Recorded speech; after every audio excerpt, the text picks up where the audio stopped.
Calvin Brooks threw the wrench across the shop floor so hard it cracked the concrete and skidded under the lift, and for the first time in 15 years, the man everybody called the charity mechanic stood in the middle of his own garage with his fists shaking and nothing left to lose. 11 hours later, he was kneeling in freezing rain, changing a flat tire for a crying teenage girl who wouldn't tell him her name and refusing every dollar she offered. He had no idea who her mother was. He had no idea that one phone call the next morning would blow his entire life apart. Comment the city you're watching from so I can see how far this story travels. And if you believe kindness still gets paid back in this country, subscribe and stay with me to the very end. The alarm went off at 4:40 in the morning, the same as it had every morning for 11 years, and Calvin Brooks shut it off before the second beep so it wouldn't wake his daughter. He lay there in the dark for exactly 1 minute. He always gave himself 1 minute. That was the deal he'd made with himself a long time ago. 1 minute to be tired. 1 minute to be sad. 1 minute to be a 38-year-old widower with $41 in his register and a mortgage on a building nobody wanted. Then the minute was over, and he got up. He got up. The floor was cold. The heat had been off since November because the furnace repair was $400, and $400 was Amara's winter coat, her boots, and a month of groceries. He'd bought a space heater instead, and put it in her room, and told her he liked the cold, that it woke him up, that his own daddy used to say, "Cold air builds character." She'd looked at him with those eyes, 8 years old, and already too smart, and said, "Dad, you're a bad liar." "I'm a great liar. You're the worst liar in America." He smiled about it now in the dark, pulling on the same pair of coveralls he'd worn yesterday, and the day before the ones with Brooks stitched over the heart in thread that used to be red, and had faded to the color of old brick. Down in the kitchen, he cracked 2 eggs into the pan and started the coffee, and stood there with his hands on the counter, listening to the house. Then he looked at the envelope on the table. It had been sitting there for 6 days. He'd opened it once. That was enough. He knew what it said the way a man knows what a doctor's face means before the doctor says a word. He picked it up anyway. He read it again anyway. Men do that. They pick at it like a scab. Final notice. Commercial property loan, number 4-0912. Brooks Auto and Tire. Past due, $18,240. Payment in full required within 30 days, or the institution will proceed with foreclosure. 30 days. 6 of them were already gone. He heard the stairs creak and had the envelope folded in his back pocket before her foot hit the bottom step. "You're up early," he said without turning around. "So are you." "I'm always up early. I'm the dad. That's the job." Amara Brooks climbed onto the stool at the counter in her school clothes, with her hair already done. She did it herself, now had for 2 years, ever since the morning he'd tried a ponytail, and she'd looked in the mirror and asked very gently if he had done it on purpose. She pulled her backpack up beside her, like it was a passenger. "Eggs," she said. "Eggs." Again. "You want to talk to the chef about it?" "You're the chef." "Then take it up with him. He's very sensitive." She laughed. God, that laugh. It sounded like her mother. It had sounded like her mother since she was 4 years old, and it wrecked him every single time, and he never once let her see it. He slid the plate in front of her and leaned on the counter across from her and watched her eat the way he did every morning, because it was the only part of the day that belonged entirely to him. "Dad?" "Yeah." "Are we okay?" He didn't blink. He'd gotten good at not blinking. What kind of question is that? A regular one. "We're fine, baby." "Because Bethany Crail said something." He straightened up slow. "Said what?" Amara pushed a piece of egg around her plate. "She said her dad said your shop is closing. She said her dad said you're a..." She stopped. "Say it." "I don't want to say it." "Amara, look at me. If somebody says something about your daddy, you can say it in this kitchen. This kitchen is safe. Anything you can say out there, you can say in here. Say it." She looked up. "She said her dad said you're a charity case pretending to be a business." The coffee maker gurgled. Outside, a truck went by with a bad exhaust, and he identified it without meaning to Bill Hurley's F-150, the muffler he'd told Bill about twice. "Okay," Calvin said. "That's it. Okay. What do you want me to do, sweetheart? Go over to Bethany Crail's house at 5 in the morning and argue with an 8-year-old. You could argue with her dad." "Her dad." Calvin exhaled through his nose. "Her dad's got a $30,000 alignment machine and a sign that lights up. That's what he's got. Now let me ask you something. What do I have?" Amara didn't hesitate. "Me." He had to look at the window for a second. "That's right," he said. "That's exactly right. So let Ray Crail have his sign." She ate for a minute, then quietly. "It's not fair, though." "No," Calvin said. "It's not." He didn't lie to her about that. He never lied to her about that. He'd lied about the heat, and he'd lied about liking cold air, but he'd never once told his daughter the world was fair, because one day she was going to find out, and he wanted her to find out from a man who loved her, instead of from a stranger who didn't. That's about Billionaire. Brooks Auto and Tire sat at the dead end of Delford Street, where the town's money had stopped flowing around 1994 and never came back. It was a cinder block building with 2 bays, one lift a hand-painted sign that had faded so bad you could only read BRKAUT and TIE if the light hit it right, and a gravel lot with a pothole Calvin had been filling with the same bucket of cold patch for 6 years. Directly across the street, and this was the joke of it, this was the punchline God had written and never explained, sat Crail Precision Automotive. 9 bays, LED sign. Waiting room with leather chairs, a coffee machine that made 4 kinds of coffee, and a television bolted to the wall playing sports with the sound off. Ray Crail had bought the lot in 2016 and built it facing Calvin's shop, directly windows to windows, like a man building a mansion across from a shack, so he could look at it while he ate. Calvin unlocked his door at 6:15, rolled up the bay, turned on the lights, and the 3rd fluorescent tube flickered and died the way it had been threatening to for a month. "Course you did," he said to it. He was under a Buick by 6:40 when he heard the laughing. He knew the laugh. Everybody on Delford Street knew that laugh. Ray Crail crossed the street with his coffee in a Crail Precision mug, in a Crail Precision polo, with Tommy Pike trailing behind him, the way a small dog trails a bigger one. Ray was 52, thick through the shoulders, and had one of those faces that always looked like it had just finished telling a joke at somebody else's expense. "Cal," Ray called out. "Cal, buddy." Calvin rolled out from under the Buick but didn't get up. "Ray, how's business?" "Business is business. That's what I love about you." Ray sipped his coffee, looking around the shop the way a man looks at a car he's about to lowball. "You know, Marlene Ellis came to me last week, wanted a brake job." Calvin said nothing. "I quoted her 640. She says, well, Calvin does it for 200. Ray laughed. Tommy Pike laughed a half-second later because that was Tommy's whole job. 200, Cal, that's not a price, that's a donation. She's 74 years old, Ray. And she's got a fixed income and a bad hip, and she drives to dialysis twice a week. So that's her situation. That ain't my situation." Ray gestured at Calvin's shop with the mug, a little wave that took in the cracked floor, the flickering light, the dead sign. "And look what your situation got you. 15 years, Cal. 15 years and you can't buy a light bulb. You know what they call you over at the diner? I've heard it. The charity mechanic. I've heard it.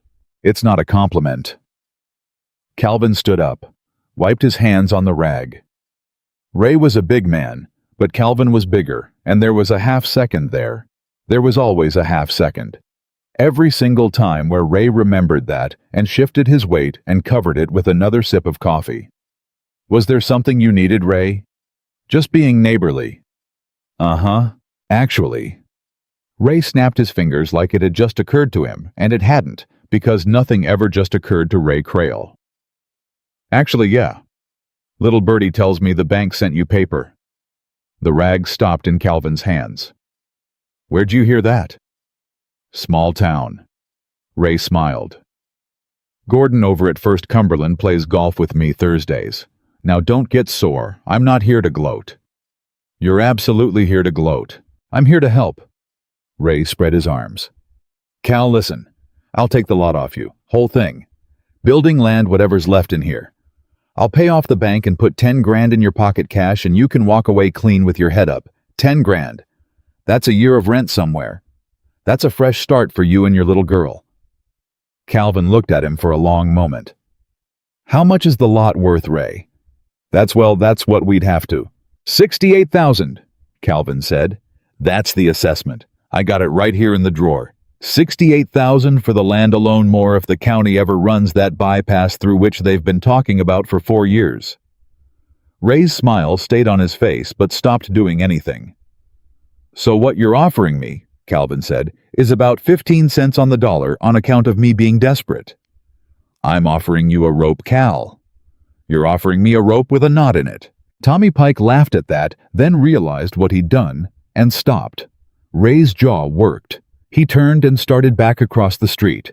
Then he stopped halfway across and turned around and said the thing he'd come to say the whole time. You could see it on him, the way you can see when a man has been carrying a sentence in his mouth all morning. You know what your problem is, Calvin? You think being a good man is a business plan. No, Calvin said. I just think it's the only thing I've got that you can't buy. Ray stared at him. Then he laughed, and the laugh was ugly, and he walked back to his 9 bays and his lit-up sign. Tommy Pike lingered. Tommy was 26 and had a face like an apology. Mr. Brooks. Go on, Tommy. He don't mean it. He means every word of it, Calvin said, and rolled back under the Buick. That's the only honest thing about him. At 9:20, Marlene Ellis came in. She came in the way she always came in, sideways through the door, apologizing before she'd said anything, clutching a coin purse with both hands, like it was a bird that might get away. Calvin, honey, I'm sorry. Morning, Miss Marlene. I know I said I'd have the rest of it by the 1st, Miss Marlene. And I did, I had it set aside. But Denise's boy got sick and they had to take him down to Nashville, and I gave her the gas money. And I know that's not your problem. That's not your problem at all. Miss Marlene. Calvin came around the counter and put his hand on the counter, palm down, the way you'd calm a horse. Stop. Breathe. She stopped. She breathed. Now, he said. What's the car doing? It's... Her chin trembled. It's making the noise again, the grinding. And I got dialysis Thursday, and I got nobody to take me. Denise is in Nashville, and I... Pull it in. Calvin. Pull it in, Miss Marlene. She looked at him and her eyes filled up and she said, I can give you $30. You can give me nothing. Calvin Brooks. Miss Marlene, I'm going to say this once and then we're going to talk about something else. He leaned on the counter. You brought me a plate of chicken and dumplings every Sunday for 6 months after Danielle died. Every Sunday. You never asked me if I wanted it, and you never let me say no. You want to know what your credit's worth in this shop? It's worth more than money. Now pull the car in before I lose my patience. She cried a little. She did that thing older women do, where they press their fingers under their eyes and get mad at themselves for crying. You're a good boy, she said. I'm 38. You're a good boy, she said again, harder, like she was correcting the record for God. He got the car up on the lift. The rear brakes were metal on metal. She'd been driving on nothing but noise and prayer for a month. He had a set of pads on the shelf that he'd been saving to sell. $84 of inventory. He looked at the pads. He looked at the envelope in his back pocket. He put the pads on the car. And across the street through the window, Ray Crail watched him do it and turned to Tommy Pike and said something, and they both laughed. The bankman came at 2 o'clock. Gordon Vetter. Khakis, a rental car haircut, a leather folder he opened on the counter like he was serving a warrant. Mr. Brooks, I want you to know this is not personal. It never is. The institution has been more than patient. 22 years my daddy banked at First Cumberland, Calvin said. 22 years. He shook Bill Cumberland's hand in 1988, and that was the loan, whole loan. A handshake. Yes, well, First Cumberland was acquired in 2019. I know when it was acquired. Vetter cleared his throat. $18,240. 24 days. I'm aware. May I ask, do you have a plan? Calvin looked at him. Really looked at him. Vetter was maybe 30. Nice kid, probably. Probably had a wife and a starter house and a boss who yelled at him. Probably went home and told her he hated this part. You want to know my plan? Calvin said. For the record, yes. My plan is, I open at 6:15 and I close at 7 and I fix whatever comes through that door and I do it right the first time so it doesn't come back. That's been my plan for 15 years. It's the only one I've got. Vetter wrote something down. He wrote it in the way a man writes something he doesn't want to write. Mr. Brooks, I'll be honest with you. That's not a plan. That's a habit. Calvin didn't answer. Vetter closed his folder. At the door, he stopped. There's a party expressing interest in the parcel. If it goes to auction, I'm not permitted to say who. You don't have to. No, Vetter said. I suppose I don't. Boig. Amara got off the bus at 3:35 and came into the shop and threw her backpack in the corner where she always threw it, and Calvin knew from the sound of the throw that something was wrong. He didn't ask right away. You don't ask a kid right away. You let them get in the room. He went back under the hood of the Buick. She climbed up on the stool by the toolbox and started spinning it slow. 2 minutes. 3. Then, Dad. How much money do we have? He came out from under the hood. Why? Because Bethany Crail said her dad's gonna buy your shop. Calvin set the wrench down very carefully on the fender. Very, very carefully. She said that today? At lunch, in front of everybody. Amara's chin was doing the same thing Marlene Ellis's chin had done, and it just about took him apart. She said her dad said we're gonna have to move. She said she felt sorry for me. She said it in the voice, the sorry voice. What did you do? Nothing. Amara, I said... Her hands twisted in her lap. I said my dad's shop is the best shop in town and everybody knows it, and she said if it's the best shop, then how come it looks like that? Calvin sat down on the creeper, sat all the way down, so he was below her, so she was looking down at him instead of up. He'd learned that from Danielle. Get under them, Cal. Never talk down to her. Get under her and let her stand on you. Come here. She came. He took both her hands. I want to tell you something, and I want you to remember it when you're old and I'm gone. Dad, just listen. A man named Ray Crail across the street has a sign that lights up. It cost him $12,000. You know what's under that sign? What? Ray Crail. Calvin shrugged. That's it. That's all that's under it. A sign is just paint and electricity, baby. It don't tell you a single true thing about what's inside. But people look at the sign. Yeah, he said. They do. Most people never look at anything else. He squeezed her hands. But some of them do. Some people walk right past the sign and come find the man.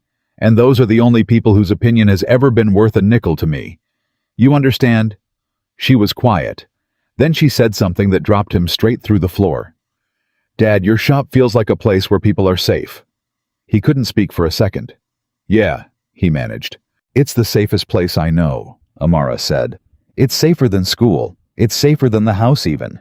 Because in here, you're always right there, and everybody who comes in is scared about something, and then they leave, and they're not scared anymore.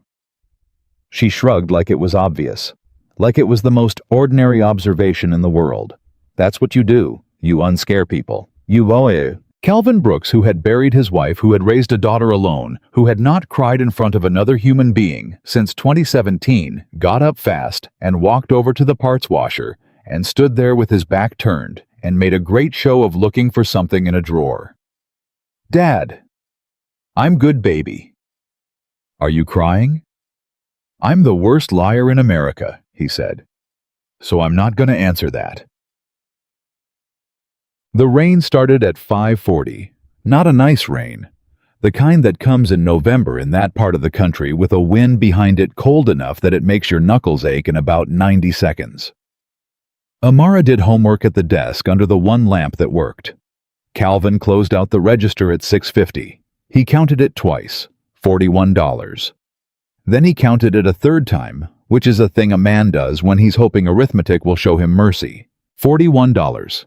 He'd put $84 of brake pads on Marlene Ellis's car and taken in $41 for the day, and that was the whole ledger of Brooks Auto and Tire on the fourth Tuesday in November, 24 days out from foreclosure. That's when it happened. The thing he'd never done. Not once. Not when Danielle got the diagnosis, not at the funeral. Not the first night Amara woke up screaming for her mother, and he didn't know what to do, so he just sat on her floor until sunrise. He picked up the 3/4-inch wrench off the bench, and he threw it. He threw it hard sidearm, everything in him behind it. 15 years of it all, the Sundays, all the Ray Crayles, all the 640 brake jobs he'd done for 200, all the light bulbs he couldn't buy. And it hit the concrete and cracked it and skipped and clanged and rang under the lift like a bell in an empty church. Then silence. And a small voice from the desk. "Dad?" He stood there with his fists shaking. He turned around. She was looking at him with her pencil still in her hand. Not scared of him. Never scared of him. Scared for him, which was 1,000 times worse. Calvin walked over, got down on one knee. "I'm sorry." "It's okay." "No, it isn't. That was—" He rubbed his face with a greasy hand and left a mark and didn't notice. "That was me being weak in front of you, and you're never going to see it again." "Dad?" Amara put her hand on his cheek. 8 years old. "It's not weak to be mad. Mama used to throw stuff all the time." He laughed. "It came out broken. Your mama had an arm on her too." "I know, you told me, the plate. She threw a plate at the wall over a parking ticket. And you kept the piece." "I kept the piece." He tapped his chest pocket, where there was in fact a chip of blue ceramic he'd carried for 11 years. "Best day of my life." "She threw a plate at you." "Best day of my life," he said again, and this time the laugh was real, and she laughed too, and the shop was okay again. He went and picked up the wrench and set it on the bench. He looked at the crack in the floor. "Add it to the list," he said. "What list?" "The list of things I'm going to fix when I'm rich." "What's number 1 on the list?" "The sign," he said without even thinking about it. "Number 1's always been the sign." Aye. He was pulling the bay door down at 7:06 when the headlights swung into the lot. He almost didn't stop. God knows he almost didn't stop. He had the door at chest height and his shoulders were done, and there was a thawed pack of chicken thighs at home he'd promised her he'd cook. But the lights came in wrong. Too fast at the turn, then too slow, then a hard stop half over the pothole, and that told him everything.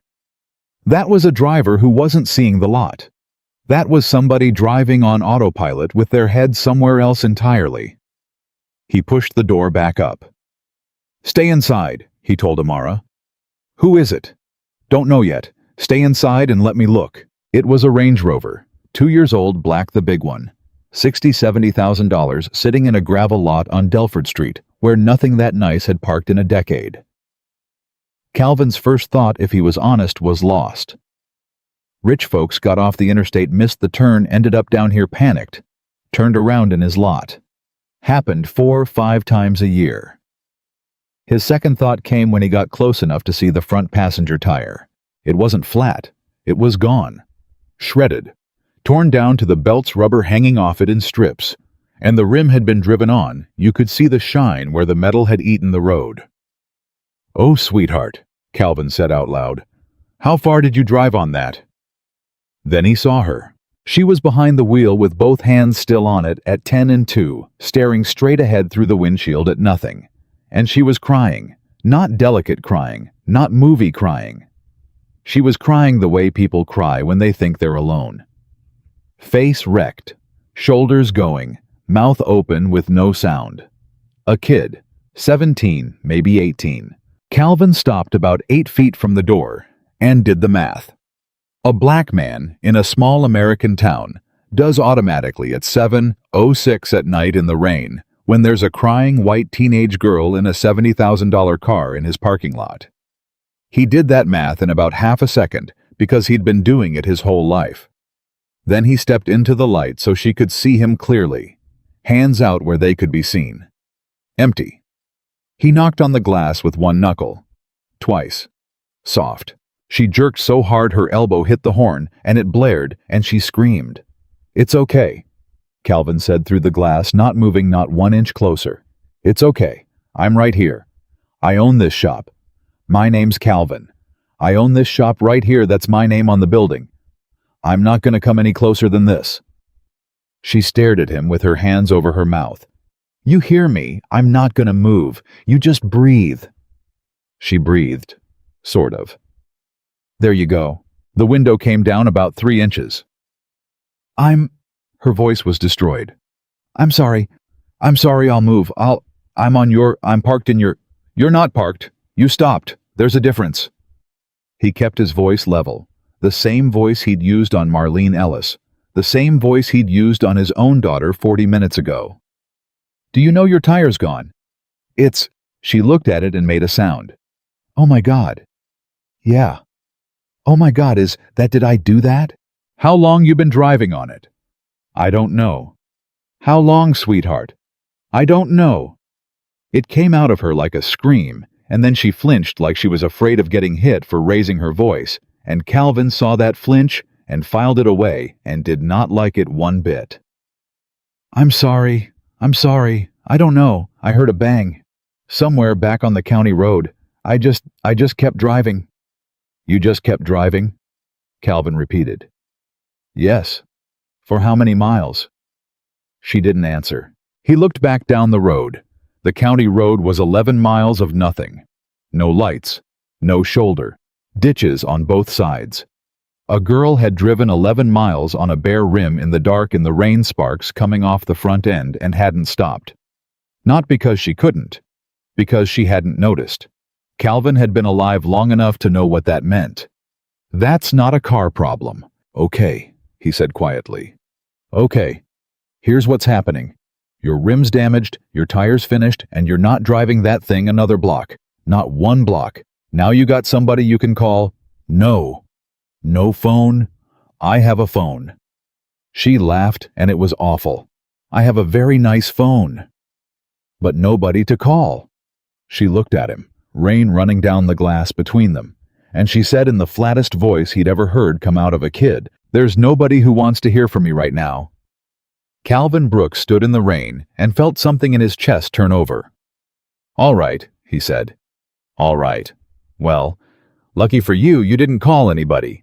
You landed in the right parking lot." "Your shop's closed." "Yeah." "The sign says closed." "I read it. That's why I stopped. I thought it was empty. I thought nobody would..." She stopped. "You thought nobody'd see you," Calvin said. She didn't say anything. That was the answer. "Well..." He rubbed the rain off his face. "Here's the thing about that sign. That sign don't work half the time anyhow. Never has. Been meaning to fix it for 6 years. He nodded toward the bay. "I'm gonna go get my jack and my breaker bar. That's it. That's all I'm getting. You can watch me the whole time I'm gonna stay in the light. You can lock your doors, keep 'em locked.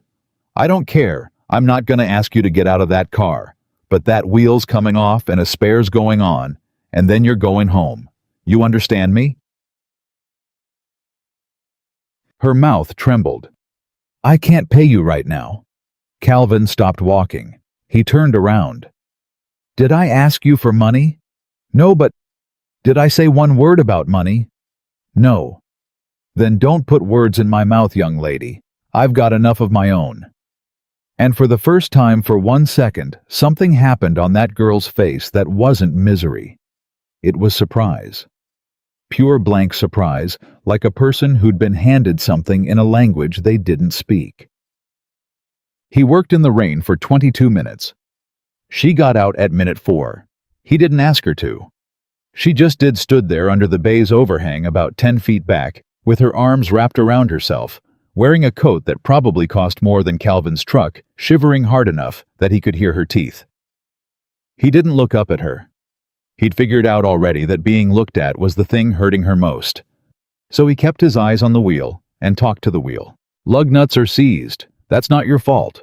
That's whoever put 'em on with an impact gun and no torque wrench, which is about 90% of the tire shops in this county. Nothing. You got a full-size spare under the back. That's good news. Lot of these new ones, they give you a donut the size of a dinner plate and tell you good luck. Nothing. Then small, why are you talking to me? 'Cause it's cold and you're standing there and it'd be rude not to. Silence. Rain on the metal roof. Most people ask me questions, she said. About what? About who I am. Calvin grunted, leaning on the breaker bar. The nut broke loose with a crack. That's one, he said. 4 to go. Aren't you going to ask? Nope. Why not? Because you've been crying for about an hour, Calvin said. And in my experience, when somebody's been crying for an hour, the last thing on God's earth they want is a stranger asking them questions. He heard her breath hitch behind him. He set the second nut on the ground. Sides, he added. I don't need to know who you are. I need to know what size wheel you got, and I already know that. There was a long pause. Then she made a sound that might have been a laugh if you were generous. At minute 11, he went into the shop and came back out with 2 things. He handed one to her, a bottle of water warm from sitting on the shelf. She looked at it like it was a live animal. Take it. I'm not thirsty. You've been crying for an hour, Calvin said. You're dehydrated whether you feel it or not, and you got a drive ahead of you. Drink this before you drive.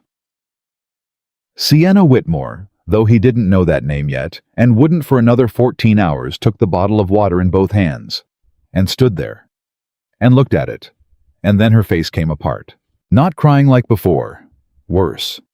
Like something structural had failed.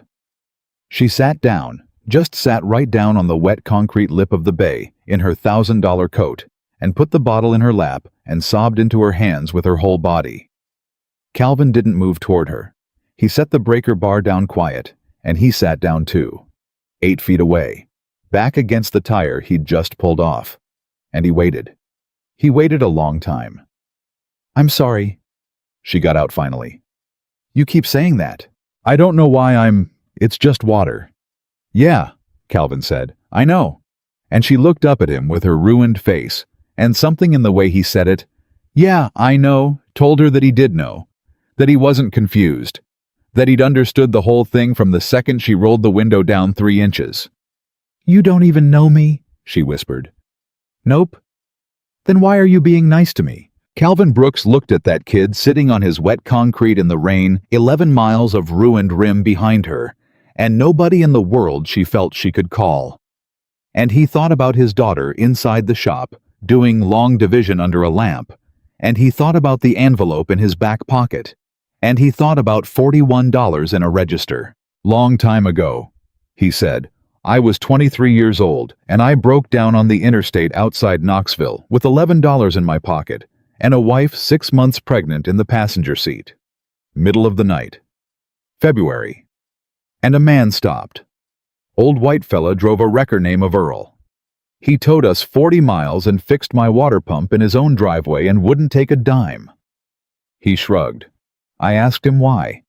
You know what he said? What? He said, somebody did it for me in 1971. You'll do it for somebody else. That's the whole system. Calvin got up and went back to the wheel. That's it, he said. That's the whole answer. I'm not a good man, sweetheart. I'm just in the system. Across the street in the bright yellow light of Crail Precision Automotive Ray. Crail stood at the window with Tommy Pike beside him. Look at this, Ray said. Look at this right here. That's a Rover. That's a $90,000 Rover, Tommy.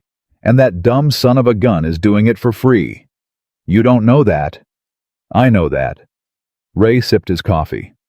You want to bet me $20 says he don't take $1. $20 Tommy. Tommy Pike watched Calvin Brooks kneeling in the freezing rain and watched the girl sitting on the concrete, and something moved in Tommy's face that he didn't have a name for. I'm not taking that bet, he said quietly. Why not? 'Cause I'd lose. At minute 22, Calvin torqued the last nut and dropped the jack and stood up, and his knees screamed, and he ignored them. "You're done." She was on her feet by then. She had her wallet out. She had a black card in her hand. Calvin had never seen one in person, only in movies, and even in the rain. And the dark, he could tell it wasn't plastic. It was metal. It had weight. "Please," she said. "Please just take whatever. Take all of it. I don't care." "Put it away."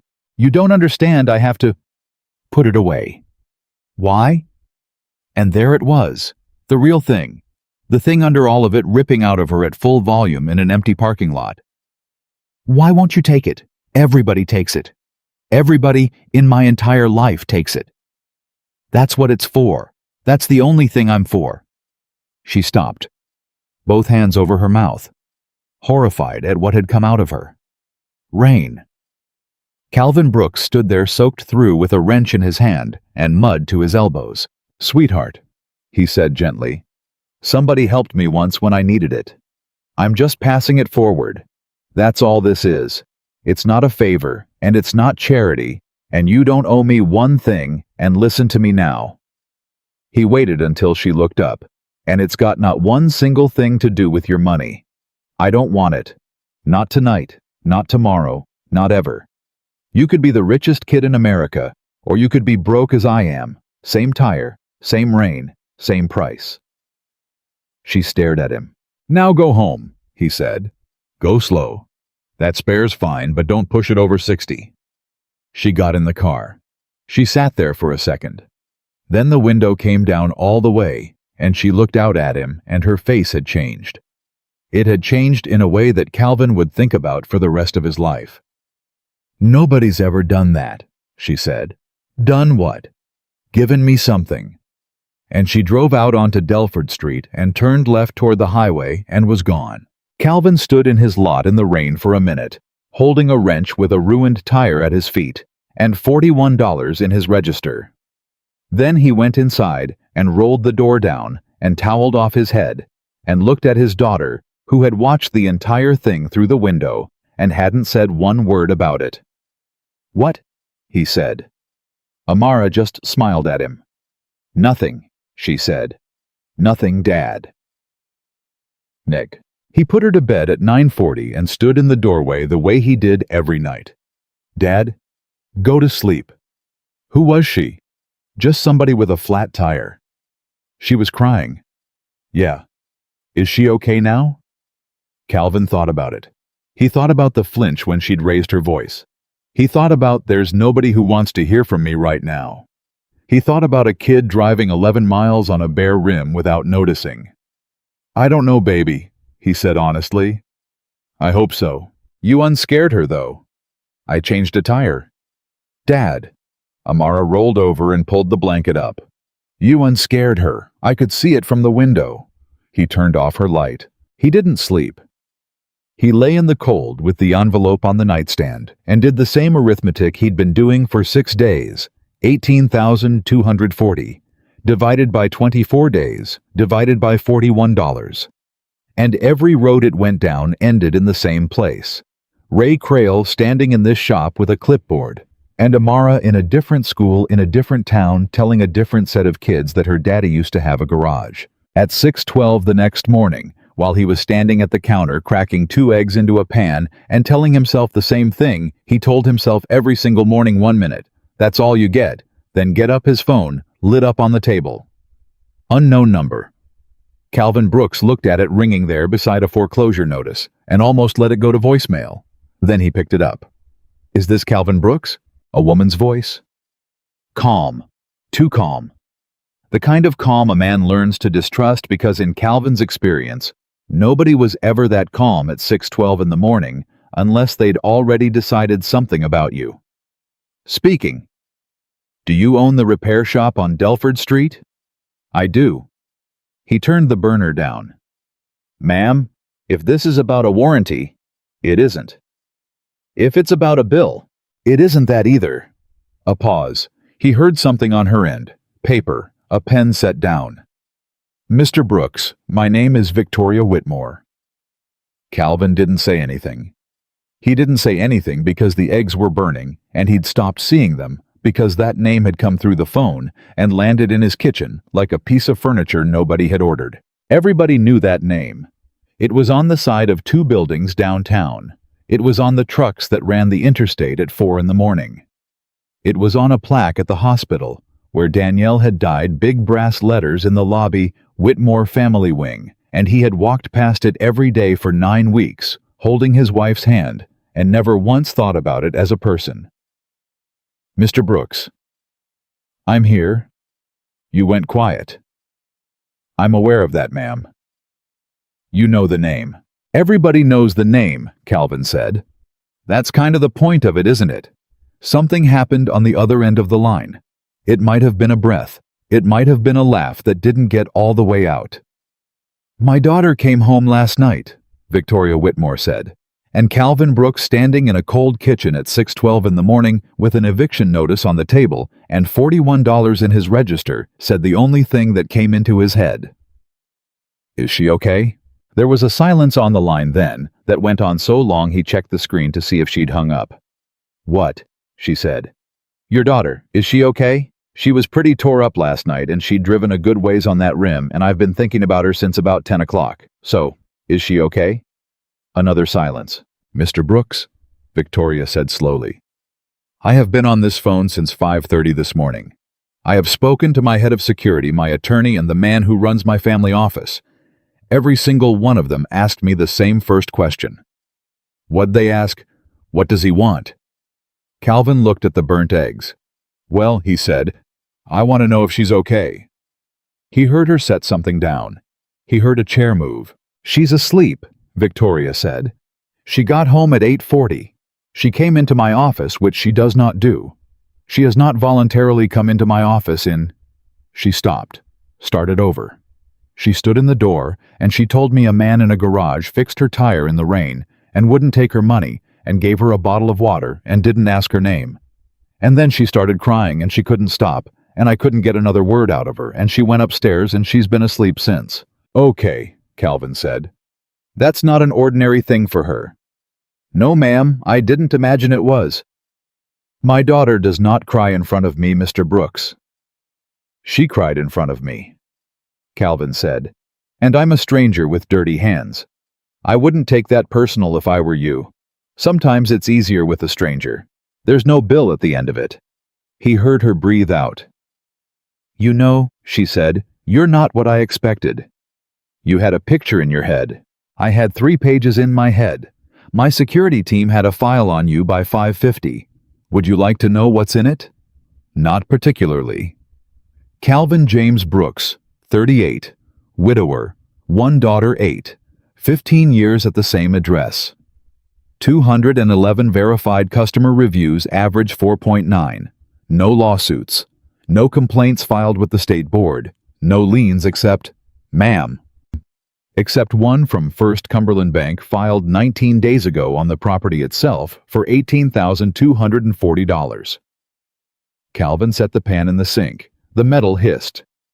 You had somebody look me up before 6 in the morning, he said. Yes. Why? Because a man who does something for nothing, Victoria Whitmore said, is either the best person you'll meet all year or the most expensive one. That's a hell of a way to live. It's kept me alive. No, ma'am. Calvin leaned on the counter. It's kept you rich. Those aren't the same thing. Now, if you don't mind, I've got a kid to get to a bus stop. So did you call to thank me, or did you call to check me out? 'Cause you can only do one before you hang up. He heard her actually laugh then. 1 syllable of it. Sharp and surprised, like something had gotten past a guard that hadn't been gotten past in a long time. I called, she said, to ask if you take appointments. Calvin blinked. Appointments. I have a vehicle I'd like looked at. Ma'am, you have a fleet. You've got a whole building full of people whose entire job is looking at your vehicles. I do. So what do you need me for? That, Victoria Whitmore said, is exactly the question I intend to answer. 9 o'clock. Today. Is that a problem? 9's fine. Mr. Brooks, I'd like to be clear about something before I come. I'm not bringing you a check. I don't want you to spend the next 3 hours imagining that I am." Calvin's jaw tightened. "Ma'am, I wasn't imagining anything." "Everyone imagines it. Then you've been meeting the wrong people your whole life," Calvin said. "And I'm sorry to hear it. 9 o'clock.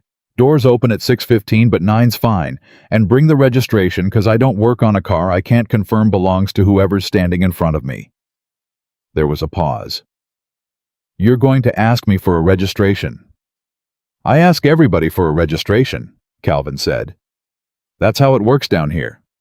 And he hung up on Victoria Whitmore. He stood there for about 4 seconds. Then he said out loud to an empty kitchen, "Oh, you idiot." "Who was that?" Amara was standing on the bottom step in her school clothes. "Nobody." "You're the worst liar in America." "So I've been told." He scraped the eggs in the trash and started 2 more. "It was a customer." "You yelled at a customer." "I did not yell. I firmly conversed." "Dad," she climbed onto the stool. "You told a customer to bring their registration. You never ask for registration.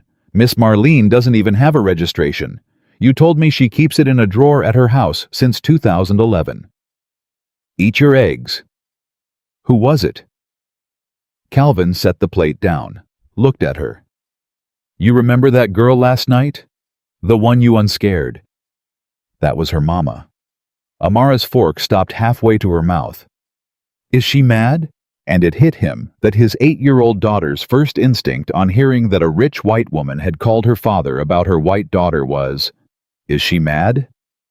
And something cold went through Calvin Brooks that had nothing to do with the furnace. "No, baby," he said. "She's not mad." "Then what does she want?" Calvin looked out the window at the gray coming up over the roofline.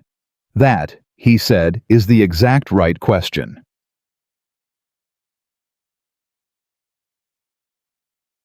He got to the shop at 6:10 and did something he had not done in 6 years. He cleaned it. Not a wipe down, a clean. He swept the bay twice. He rolled the parts washer back against the wall where it didn't look like it had been abandoned. He took every wrench out of the top box and laid them back in by size, which they already were, because they had been for 15 years, but he did it anyway with his hands shaking a little. He wiped the counter. He wiped it again. He found a can of degreaser and got down on his knees and went at the crack in the concrete where the wrench had hit like he could scrub the anger out of the floor. At 7:40, he caught himself standing in the middle of his own shop, looking at it the way a stranger would, and he hated himself for it. "No," he said out loud. He put the rag down. "No, sir," because he knew what he was doing. He'd watched his own father do it. He'd watched Robert Brooks put on a tie to go ask for a loan he'd already earned, watched him practice his voice in the truck, watched a grown man make himself smaller so somebody with money wouldn't be startled by the size of him. And Robert Brooks had died at 61, still owing that bank money and still saying yes, sir, to men who called him by his first name. Calvin took his rag and threw it back on the bench where it always was. He took the parts washer and dragged it back where it had been. He looked at the crack in the floor and said, "You stay right there." And that's how Ray Crail found him at 8:50, standing in the middle of his shop, arms crossed, staring at a crack in the concrete like it owed him money. "Cal." "Ray. You feeling okay?" "Never better." Ray had his coffee. Ray always had his coffee. Tommy Pike was behind him, hands in his pockets. "Saw you out in the rain last night," Ray said. "That right?" 22 minutes. Calvin looked up. "You timed me." "I looked at the clock a couple times." Ray grinned.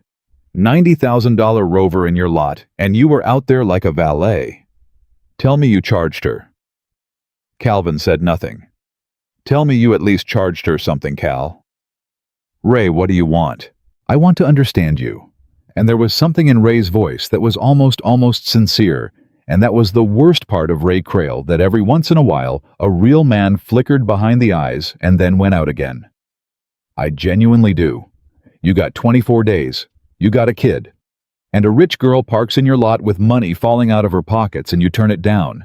Explain that to me like I'm 5. She was crying, Ray. So, Calvin shrugged. That's the explanation. Ray shook his head. That ain't an explanation, that's a bumper sticker. And then the lot went dark. Not dark, blocked. Something big came off Delford Street and swung into the gravel and stopped. And the light from Crail Precision's sign got cut off across the whole floor of Calvin's bay. It was a Mercedes, not a flashy one. Black, low, quiet, the kind of car that doesn't announce anything because it doesn't have to. And behind it a second car. And behind that, a third. Tommy Pike said, Ray Crail turned around with his coffee halfway to his mouth and did not put it down and did not drink it. It just hung there in the air 6 inches from his face for what felt to Tommy like a full minute. The doors opened. The first man out was about 50 and built like a filing cabinet. And he did not look at Ray Crail, and he did not look at Calvin, and he looked at everything else, the roofline, the road, the alley behind the shop, the second bay, the exits. He did it in about 4 seconds, and then he stood by the rear door, and Victoria Whitmore got out of the car. She was smaller than Calvin expected. That was his first thought, and he'd remember it later and feel foolish about it. 51, maybe 52. Gray coat. No jewelry that he could see except a wedding ring on a hand that hadn't had a husband on the other end of it in 11 years. Hair pulled back. Tired around the eyes in a way that no amount of money had ever fixed for anybody. She looked at the building. She looked at the faded sign BRKAUT and TIE, and she looked at it long enough that Calvin felt it in his stomach. Then she walked into his shop. Mr. Brooks. Ma'am. She put a folded paper on his counter and slid it across. My registration, she said. Calvin looked down at it. Then he picked it up and read it. All of it, front and back. He took his time. He could feel Ray Crail behind him boring a hole in his back, and he took his time anyway. That's you, he said. That's me. All right then. And he handed it back to her, and Victoria Whitmore's mouth did something at the corner that was not quite a smile, but was in the same family. Ray Crail stepped forward. Mrs. Whitmore, and Calvin heard it. Heard the change, heard 52 years of Ray Crail evaporate and get replaced by a salesman. Ray Crail. Crail Precision right across the street. 9 bays factory certified all the diagnostic equipment. If you're looking for a shop in this area, I'm not. Ma'am, with respect, I don't know what you've been told, but this place? Ray gestured, and here it came. Here was the thing Ray Crail could not stop himself from doing, even with 3 cars and a security detail in the lot. This place isn't equipped for a vehicle like yours. Calvin's a good old boy. He does what he can, but he's got 1 lift and no scanner. And, Mr. Crail. Ma'am, how much do you charge for a brake job? Ray blinked. Depends on a 2009 Buick LaCrosse, rear brakes, 74-year-old woman on a fixed income. The shop got very quiet. Ray's face went through about 4 things. That'd be... He cleared his throat. That'd be in the neighborhood of 600. And what does he charge? She didn't point at Calvin. She didn't have to. Ray's coffee finally came down. He does it for 2. Why? Because he's... Ray stopped. Finish it, Victoria said. Not loud, not mean. Just a woman who had sat across from 400 men like Ray Crail in her life and had never once let one of them leave a sentence half-built. You started it. Finish it. Because he's what? And Ray Crail, standing in the shop he'd spent 9 years mocking in front of a woman whose company insured half the trucks in the state, said in a voice like a man reading his own obituary. Because he's soft. Said Victoria Whitmore, and she turned her back on him. Ray stood there for a second. Then he walked out. Tommy Pike lingered by the door, and just before he left, he caught Calvin's eye, and Calvin would swear to this later. Tommy Pike gave him the smallest nod a human being has ever given another human being, and then he was gone too. Victoria didn't watch them go. Well, she said, I've been in this building 90 seconds, and I already understand it better than my security team did in 3 hours. You didn't have to do that. I didn't do it for you. Then who'd you do it for? She looked at him. Myself, she said. I've had a bad year, Mr. Brooks. That was the most fun I've had in 6 months. She'd brought a car for him to look at. It was in the third vehicle, an old one, and that surprised him, and it kept surprising him the whole time he had it in the air. A 1994 Chevrolet C1500. Half-ton. Red faded to something closer to rust-colored. Manual windows. A dent in the driver's door about the shape of a knee. Calvin walked around it twice before he said a word. This isn't your truck. It's registered to me. Ma'am, that's not what I said. He crouched by the rear wheel. You didn't buy this truck. Nobody bought this truck. This truck got kept. Victoria Whitmore didn't answer. 61,000 original miles and about 40 of it is one road over and over. Look at the wear on this tire versus that one. That's somebody driving the same 11 miles twice a day for 20 years. He stood up. Whose was it? Does it matter? It matters to how I fix it. She looked at the truck for a long time. My father's, she said. Uh-huh. He hauled gravel. He had a pit outside Clarksville, 11 employees most years. Some years 9. Her voice had changed. It had gotten flatter, and Calvin, who had spent 15 years listening to people talk while he had his head under a hood, knew exactly what a flat voice meant. He drove that truck to that pit every day from 1994 until 2003. And then he had a stroke in the cab of it, in the parking lot of a Hardee's, and he sat there for 40 minutes before anybody found him, because he'd told everyone he was fine, and nobody argued with him about anything ever. I'm sorry. Don't be. He was a difficult man. She put her hand on the fender flat the way you'd touch a horse. I've had it in climate-controlled storage for 23 years. My people service it twice a year. They start it, they change the oil, they write me a report. And it's never run right since he died, Victoria said. Not once, not one single day. I have paid. She stopped. I'm embarrassed to tell you what I've paid. Tell me. Somewhere over $90,000. Calvin laughed out loud before he could stop it. $90,000 on a truck worth about 4. Yes. To do what? To make it right, Victoria Whitmore said. And for 1 second, something came up out of that woman's face that Calvin recognized from about 1,000 mirrors. Rebuilt engine, new harness, new carburetor. They wanted to put fuel injection on it, and I told them absolutely not. They've replaced everything on it twice. 3 shops. 2 of them the best in the state. And every one of them hands it back and says, runs great, ma'am, and I get in it, and I turn the key, and... She stopped. And it's not it, Calvin said. She looked at him. That's right, she said quietly. It's not it. Calvin walked around to the driver's side and opened the door, and it groaned on the hinge, and he stood there a second listening to the groan. Get in, he said. I'm sorry. Get in and start it. I'm not going to look at it. I'm going to listen to it. Then I'm going to tell you what's wrong. Victoria Whitmore in the gray coat that cost more than Calvin's furnace got into a rusted-out 1994 Chevrolet and turned the key. It caught on the second crank and idled. Calvin stood 4 feet away with his arms folded and his eyes closed. He listened for about 12 seconds. Then he said, "Shut it off." She shut it off. "Well," she said, "what's wrong with it?" "Nothing." "Excuse me, there's not one thing wrong with that truck," Calvin said. "It's the cleanest 94 small block I've heard in 10 years. Whoever did that rebuild did it right, and I'd be lying to you if I said different, and I don't lie to people about their cars."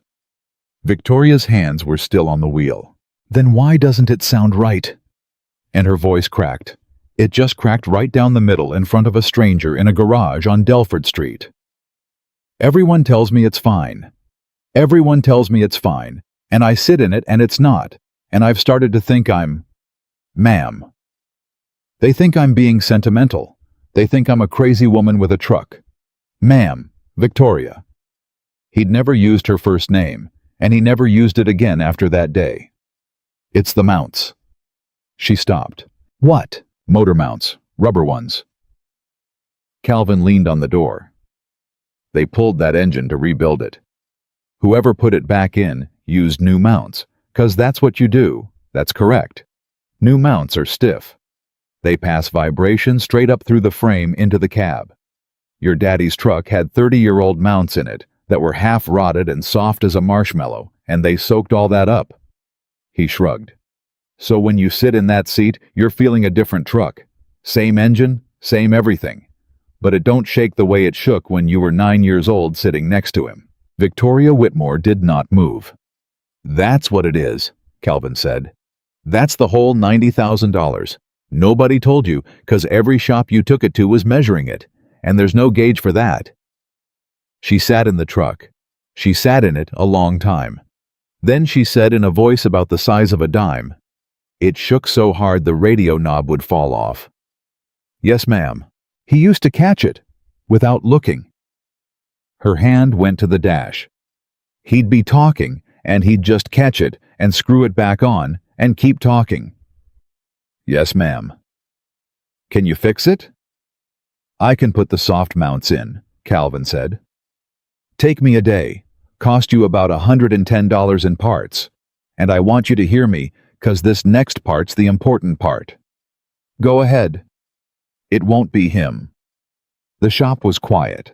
It'll shake like it shook, Calvin said. And the knob'll fall off.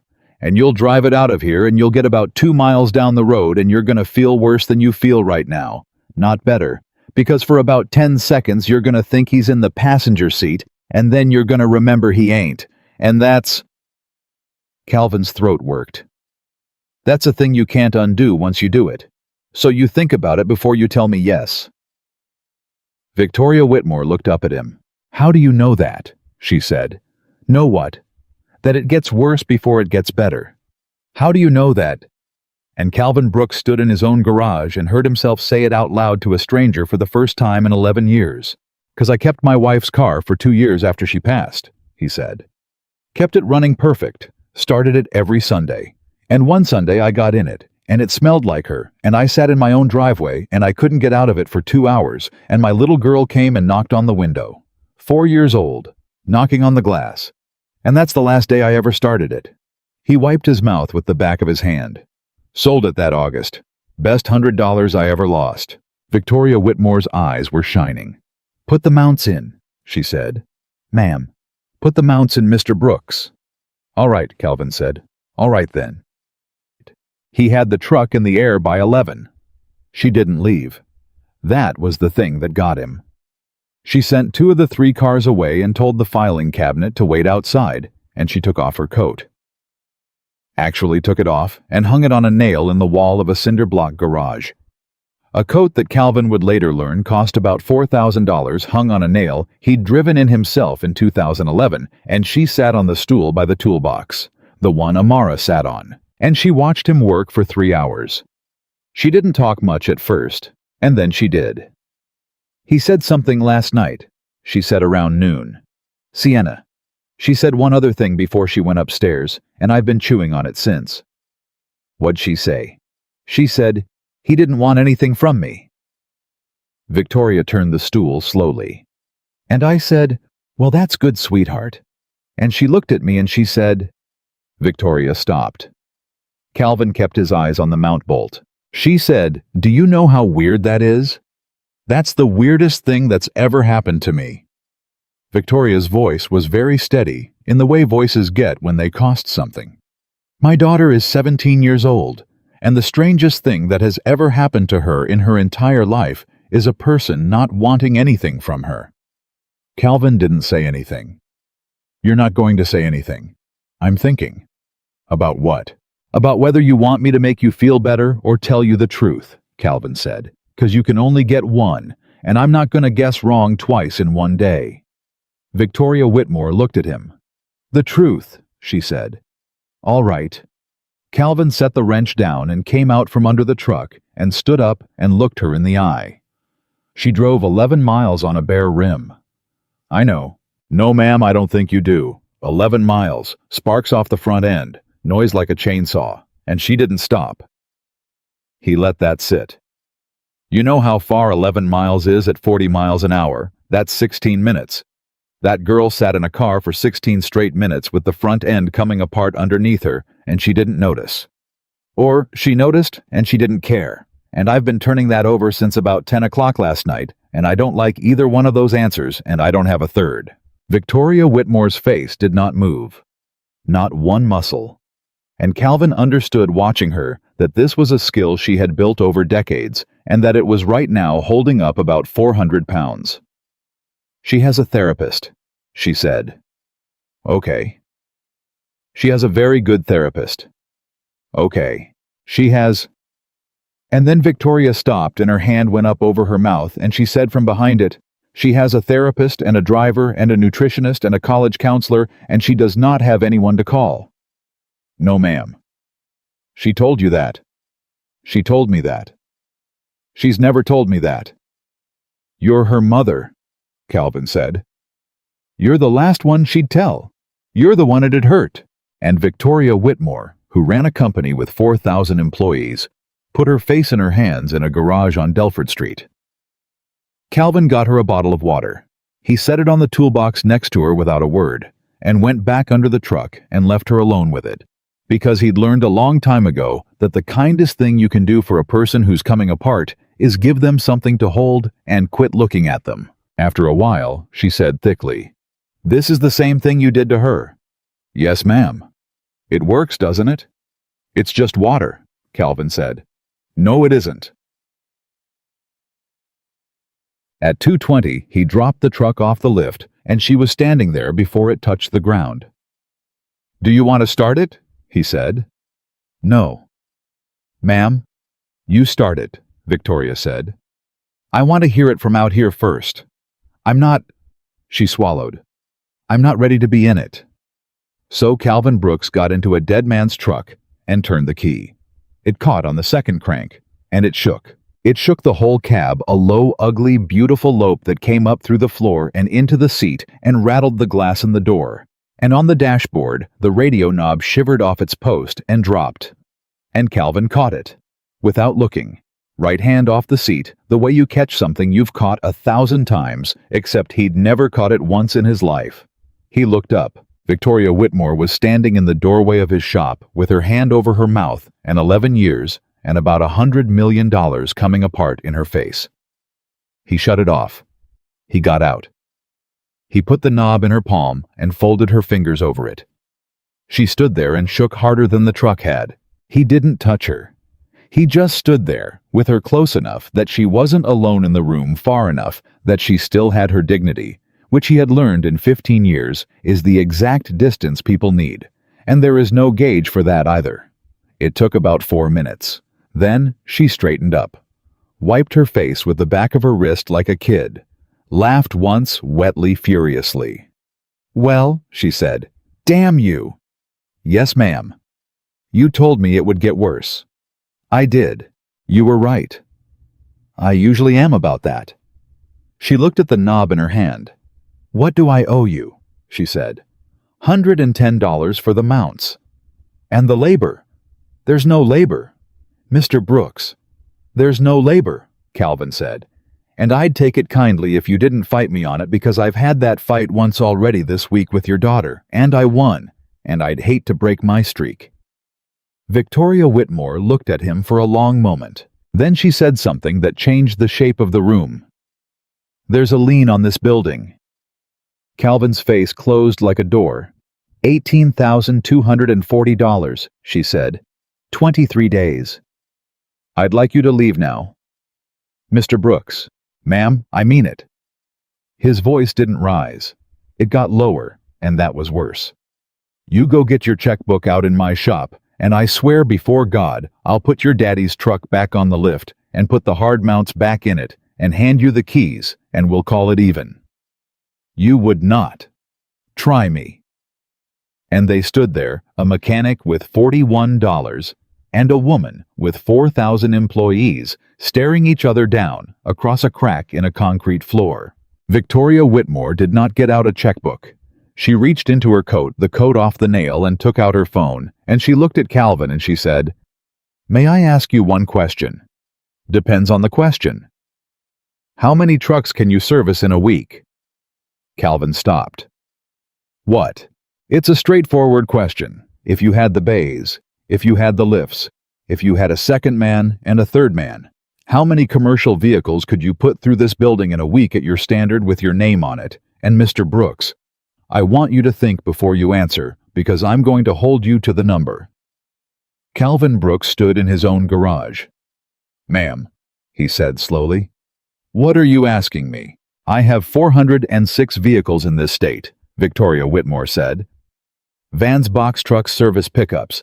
Right now they're maintained by a national contract that costs me $2.4 million a year, and I have 300 pages of complaints about them.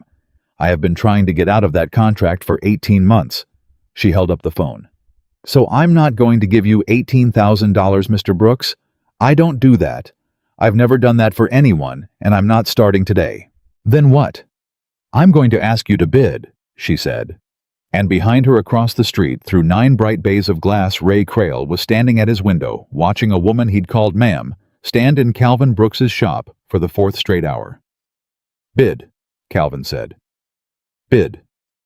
On what? On the contract. Victoria put her phone back in her coat. $2.4 million a year, Mr. Brooks. I'm putting it out to open bid in 14 days. 6 firms. National, regional. And if you can produce a proposal that doesn't embarrass either of us, you. Calvin laughed. It wasn't a nice laugh. Ma'am, I've got one lift. I'm aware. I've got one lift, one man, and 23 days before a bank takes the building the lift is bolted to. I'm aware of that too. Then what in God's name? He stopped, rubbed his face, started again slower. You understand what you're doing right now. You're standing in a shop that's going under, and you're telling a drowning man to enter a swimming contest. Yes, that's cruel. It might be, Victoria Whitmore said. I've been called worse and been right. Mr. Brooks, I want you to listen to me very carefully, because I'm about to say something that no one in my company would let me say if they were standing here. She took a step toward him. If I write you a check today, do you know what happens? I keep my building. You keep your building for 11 months. Then you're back here, because the check doesn't fix the problem, and the problem isn't $18,000. The problem is that you charge $200 for a $600 job, and you've built a business that only survives if you never sleep. A check just delays it. And you'd hate me for the rest of your life, and you'd be right to. And a bid I can't win that's better? A bid you can win. With one lift. Mr. Brooks, do you know why I'm firing my current vendor? She didn't wait. 6 weeks ago, one of my box trucks came off the interstate outside Memphis. Brake failure. Driver's name was Denny Alvarado. He was 59. He'd been with us 19 years, and he had a wife and a grandson. He walked away from it. He walked away because he was lucky. That's all, that's the only reason. And when we pulled the service records, that truck had been signed off, initial dated by a technician who never touched it. There's a name in the box, and the man was in Nashville that day. It's on camera. He was 200 miles from that truck. Calvin went still.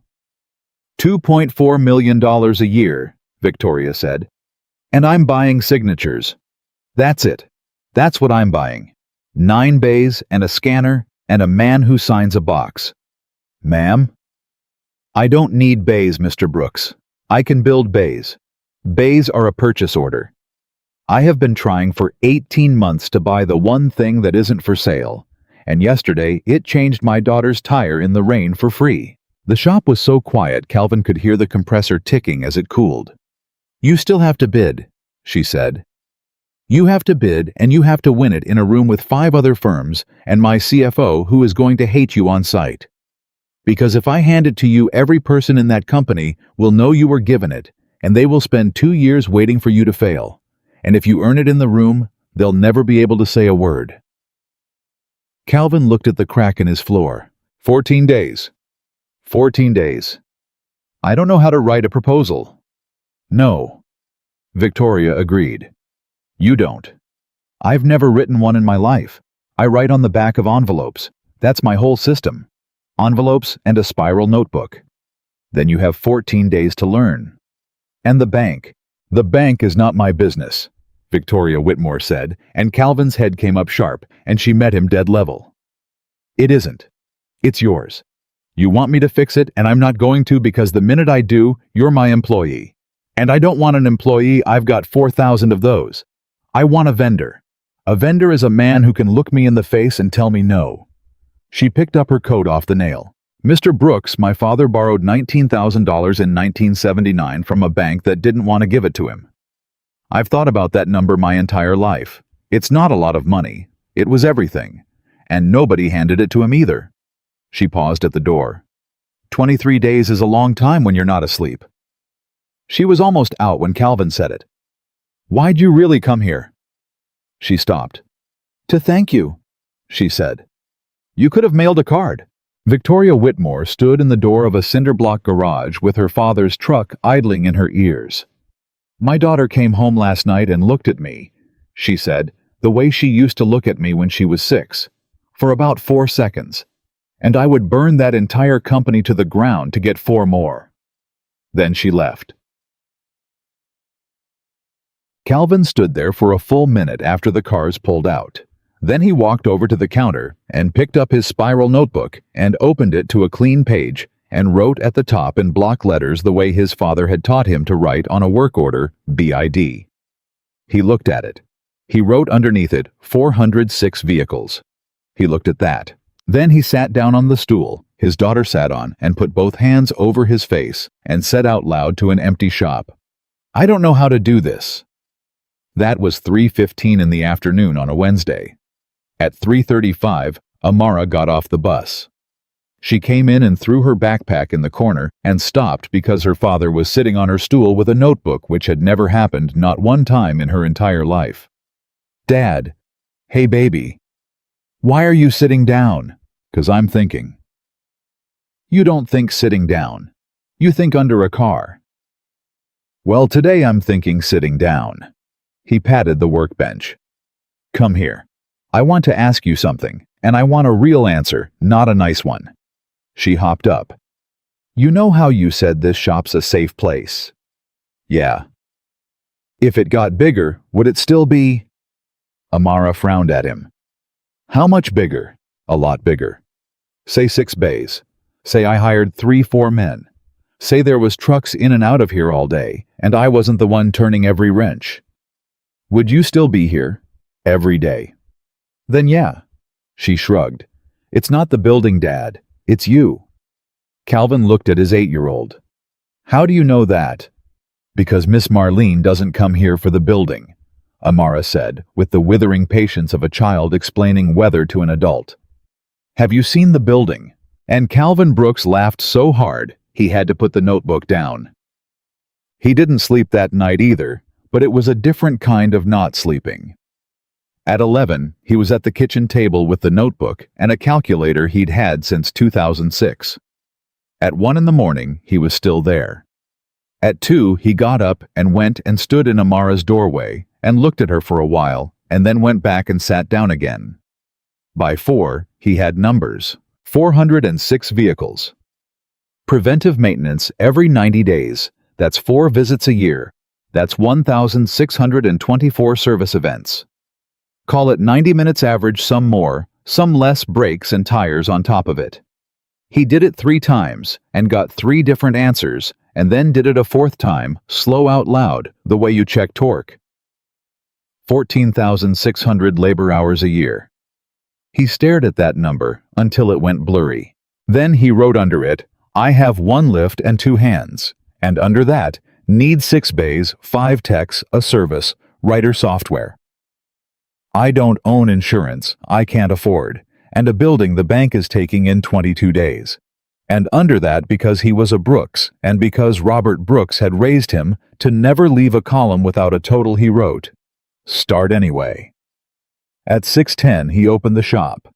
At 6:40, he called Tommy Pike. Tommy answered on the 4th ring, whispering, "Mr. Brooks." "Tommy, you at work?"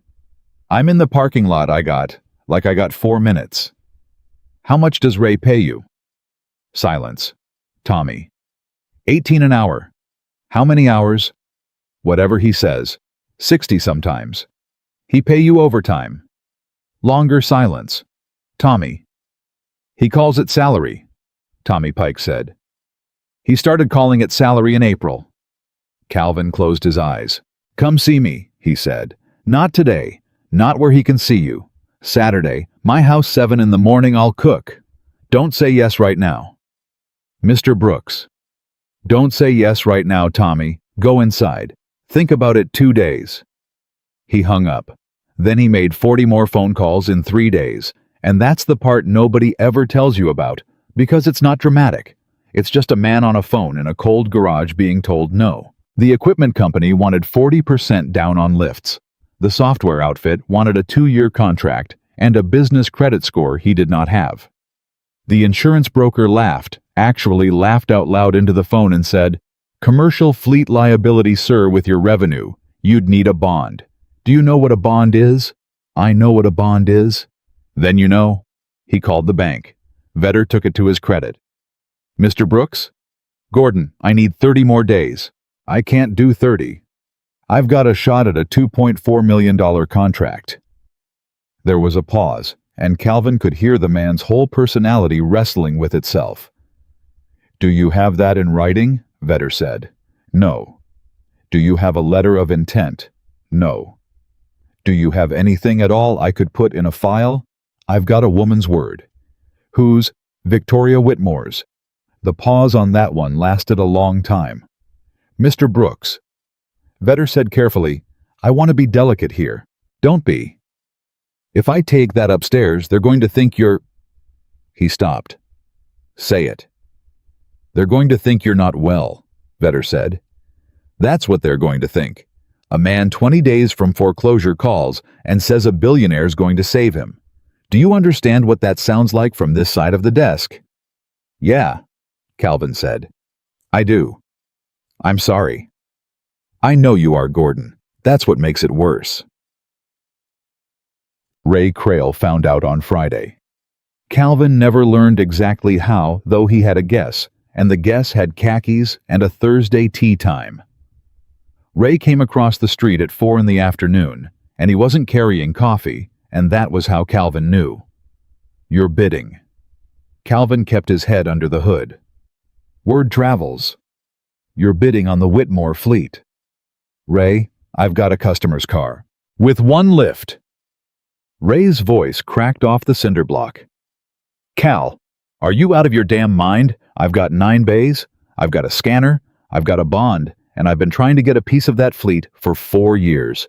4 years. I sent them a proposal in 2022. They didn't even send a rejection. They just nothing. And she walks into your dump and stands there for 4 hours, and now you're bidding?" Calvin came out from under the hood. "That's right." Ray stared at him. And then something happened that Calvin didn't expect. Ray Crail's face did a thing it had never done in 9 years. It came apart just for a second right in the middle, and what was underneath wasn't mean. It was scared. "You know what I've got in that building," Ray said quietly. $1,100,000. That's what I've got in it. And it's not mine, Cal. None of it's mine. I owe every nickel of it. 9 bays. 9 bays, and I need 40 cars a week through 'em, just to make the note, and there ain't 40 cars a week in this town, there's 20, and I've been fighting you for 20 of 'em for 9 years. Ray, I built that place facing you." Ray laughed awful. "You know that's 16. I put the windows on this side on purpose. Everybody thinks it was to look down at you. It wasn't. It was so I could watch you. 'Cause I couldn't figure out how a man with 1 lift and no sign was taking food off my table." Calvin didn't say anything. $200, Ray said. "A brake job for $200. Do you know what that does to me? I can't do it for 200. I've got payroll, I've got a note. If I did it for 200, I'd be gone in a year. So you doing it makes me the crook. Every time. Every single time somebody sits in my waiting room, they're sitting there thinking Calvin would have done it for 2. That's not on me, Ray." "Then who's it on?" And there it was, out in the open at last, 9 years of it standing in a garage. Calvin set his wrench down. "It's on the fact that I don't have a note," he said quietly. "I don't have 9 bays. I've got a paid-for building my daddy bought in 1988 and a lift from 1994, and I've never taken a vacation. That's how. That's the whole trick, Ray. There ain't a trick. I can charge $200 because I don't owe anybody but the bank. And now I owe the bank, and in 20 days I'm gonna be gone, and you're gonna have your 20 cars, and you know what? You're not gonna make the note anyway. 'Cause the 20 cars was never the problem. Don't. Somebody ought to. Don't you dare. Ray. They don't come to me for the price, Calvin said. They come to me because when Marlene Ellis walks into your shop, you look at her hip. You look at her hip and her coin purse, and you do the math on what she can be talked into. And she feels that. Everybody feels that. That's your problem. You built a 9-bay shop and put a man in it who can't stop counting. Ray Crail stood in Calvin Brooks's garage with his hands opening and closing. You're gonna lose, he said. You know that. You're gonna lose the bid and lose the building, and I'm gonna buy this lot at auction for 40 cents on the dollar, and I'm gonna put a parking lot on it. And I want you to know that I'm gonna think about this conversation the whole time. I know you will, Calvin said. That's your other problem. Ray went out. At the door he stopped and turned and said the thing that made Calvin's stomach go cold because it was said in a totally different voice, flat and calm and businesslike, which Ray Crail had never once been. Your girl rides the bus with mine. Calvin came off the fender. What did you say? I'm just making conversation. Ray. I didn't say a thing, Cal. Ray held up both hands, palms out, smiling. I didn't say one thing. Have a good weekend.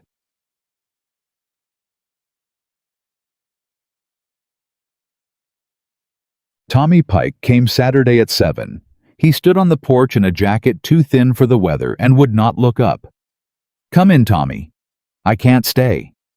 Come in and eat, Tommy. It's 28 degrees out here. He came in. Amara set a plate in front of him without being asked, and Tommy Pike looked at that plate like it was the first thing anybody had put in front of him in a year, and maybe it was. Calvin let him eat before he said anything. That's a thing you learn. Tommy, how long you been at Crail? 6 years. You a good tech? I'm all right. That's not what I asked. Tommy put his fork down. I'm the best tech in that building, he said, and it came out of him fast, like it had been sitting behind his teeth for 6 years. I'm the only one who reads the service bulletins. I fix Dale's work twice a week, and Ray don't know it 'cause I don't tell him 'cause Dale's got a kid. Then why are you making $18 an hour on a fake salary? Tommy didn't answer. Tommy? 'Cause he hired me when nobody else would, Tommy Pike said. I got a record. I was 20. It was it doesn't matter what it was. It was stupid, and I did 9 months, and I put in at 11 places, and Ray's the only one who called back. And he's never let me forget it. Not one day in 6 years. He don't have to say it out loud anymore, he just looks at me. The kitchen was quiet. 6 days a week, Tommy said. 60 hours. He calls it salary, and every time I open my mouth about it, he says, Tommy, who else is gonna have you? He looked up and his eyes were wet and furious. And the worst part, Mr. Brooks, is, he's right. Who else is gonna have me? Calvin looked at him for a long moment. Me, he said. Tommy laughed. You're going under. Probably. Everybody in town knows you're going under. Yep. Then what are you offering me, honest? What is this? Calvin got up and got the spiral notebook off the counter and put it on the table and turned it around. That's what I'm offering you. Tommy looked at it. Numbers, columns, 406 vehicles. What is this? That's 14,600 labor hours a year if I win, which I probably won't. Win what? The Whitmore fleet. Tommy Pike sat back. You're serious. 24 an hour, Calvin said. That's what I'm offering. 24 time and a half after 40, and every hour goes on a card, and the card goes in a drawer, and I don't call it anything but what it is. Health insurance in 6 months if I'm still standing. And Tommy, Calvin leaned forward. Nobody in my building ever signs a box on a truck they didn't touch. Not once, not ever. That's the whole shop rule. There's one rule and that's it. You don't have the contract. No. You don't have the building past the 15th. No. You don't have anything. Tommy. Calvin said, I've got 20 days and a spiral notebook, and I'm asking you to quit a job to come work for a man who might be out of business before Christmas. I know exactly what I'm asking. It's insane. I'd tell my own daughter not to do it. Tommy Pike stared at that notebook. Why me? He said. 'Cause you wouldn't take Ray's bet. Tommy's head came up. Thursday night, Calvin said. In the rain. He was at that window betting you $20 I wouldn't charge that girl, and you wouldn't take it. I could see you both from the lot, Tommy, clear as day. You had your hands in your pockets, and you were looking at me like you were sick about it. Calvin shrugged. A man who won't take a sure $20 'cause the bet's ugly. That's the whole interview. That's all I need to know about anybody. Tommy Pike put his face in his hands. He'll ruin me, he said. You know that he'll call every shop in 3 counties. He'll tell them about the record. Yeah, he will. So if you go under, I got nothing. That's right. Tommy laughed helplessly. Mr. Brooks, that's the worst offer anybody's ever made me. It's the only honest one, Calvin said. That's all I've got. Tommy Pike sat in that kitchen for about 30 seconds. Then he said, Monday. Tommy. Monday, 6:15. He stood up, and his hands were shaking, and he stuck one out anyway. And Mr. Brooks, I want it in writing. The 24, and the overtime. I want it on a piece of paper with your name on it, not 'cause I don't trust you. His jaw worked. 'Cause I need to see it. One time in my life, I need to see it written down. Calvin got a pen. He wrote it on the back of an envelope. A foreclosure envelope, as it happened, because that's what was on the table, and signed it. And Tommy Pike folded it 4 times and put it in his shirt pocket over his heart, and did not take it out again for the rest of his life.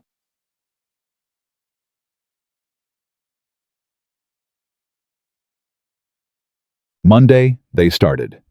Tuesday, Ray Crail called 11 shops in 3 counties. Wednesday, Marlene Ellis came into the shop with her coin purse and said, Calvin, honey, I heard something at the Kroger. Miss Marlene, I heard you're bidding on the Whitmore trucks. She set the coin purse on the counter and opened it, and Calvin's heart dropped straight through the floor because he knew what was coming. No, ma'am. Calvin Brooks, you don't even know what I'm... Miss Marlene put it away.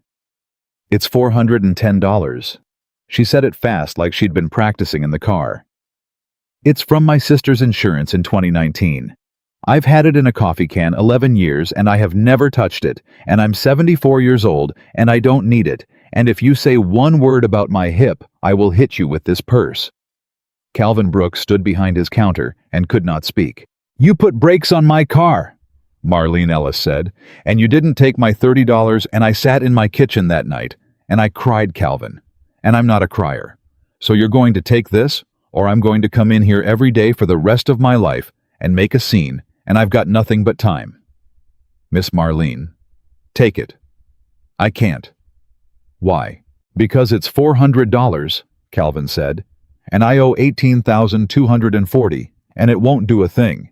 That's why. It won't do one single thing except take your sister's money. And Marlene Ellis looked up at him and said in a voice he'd never heard out of her, That's not for you to decide. She put it on the counter. You've been deciding what people can give you for 15 years, she said. Every one of us. You decide and we sit there and we take it and we say thank you. And you never once let anybody carry a thing back the other way. Do you know how that feels, Calvin? To be somebody who can only take... Calvin's hands were flat on the counter. No, ma'am, he said quietly. I don't. Well, she snapped the purse shut. Now you do. She walked out, and Calvin Brooks stood there and looked at $410 on his counter and cried for the second time in 11 years. And Tommy Pike, God bless him, stayed under the truck and did not look up once. Thursday, the phone rang. Unknown number. He'd started answering those. Mr. Brooks, this is Sienna. Calvin sat down. Hey there. Is it okay that I called? My mom's assistant had the number I didn't. It's fine. I wanted to say thank you. I didn't say it right. That night, I said it, but I was... She stopped. I was a mess. You were fine. I was not fine. No, Calvin admitted. You weren't. She laughed. It sounded better than last time. How's the tire? He said. I got the real one put on, at a place. They took 45 minutes and charged me $900, and the guy called me sweetheart in a way that made me want to throw up. A pause. You called me sweetheart. I did. It was different. Yeah. Mr. Brooks. And here her voice changed, and Calvin's stomach tightened because he'd heard it in a parking lot in the rain. My mom told me about the bid, and she told me you told her no about the money. That's between me and your mama. She's going to fight for you, Sienna said. In the meeting. She won't say it, but she is. And I heard her on the phone with Mr. Denworth. That's the CFO. He's been there 22 years, and he said... She stopped. Say it. He said, Victoria, if you hand $2.4 million to a one-bay garage because your kid had a flat tire, the board will have your head, and they'll be right. Calvin closed his eyes. And she said he's going to bid like everyone else.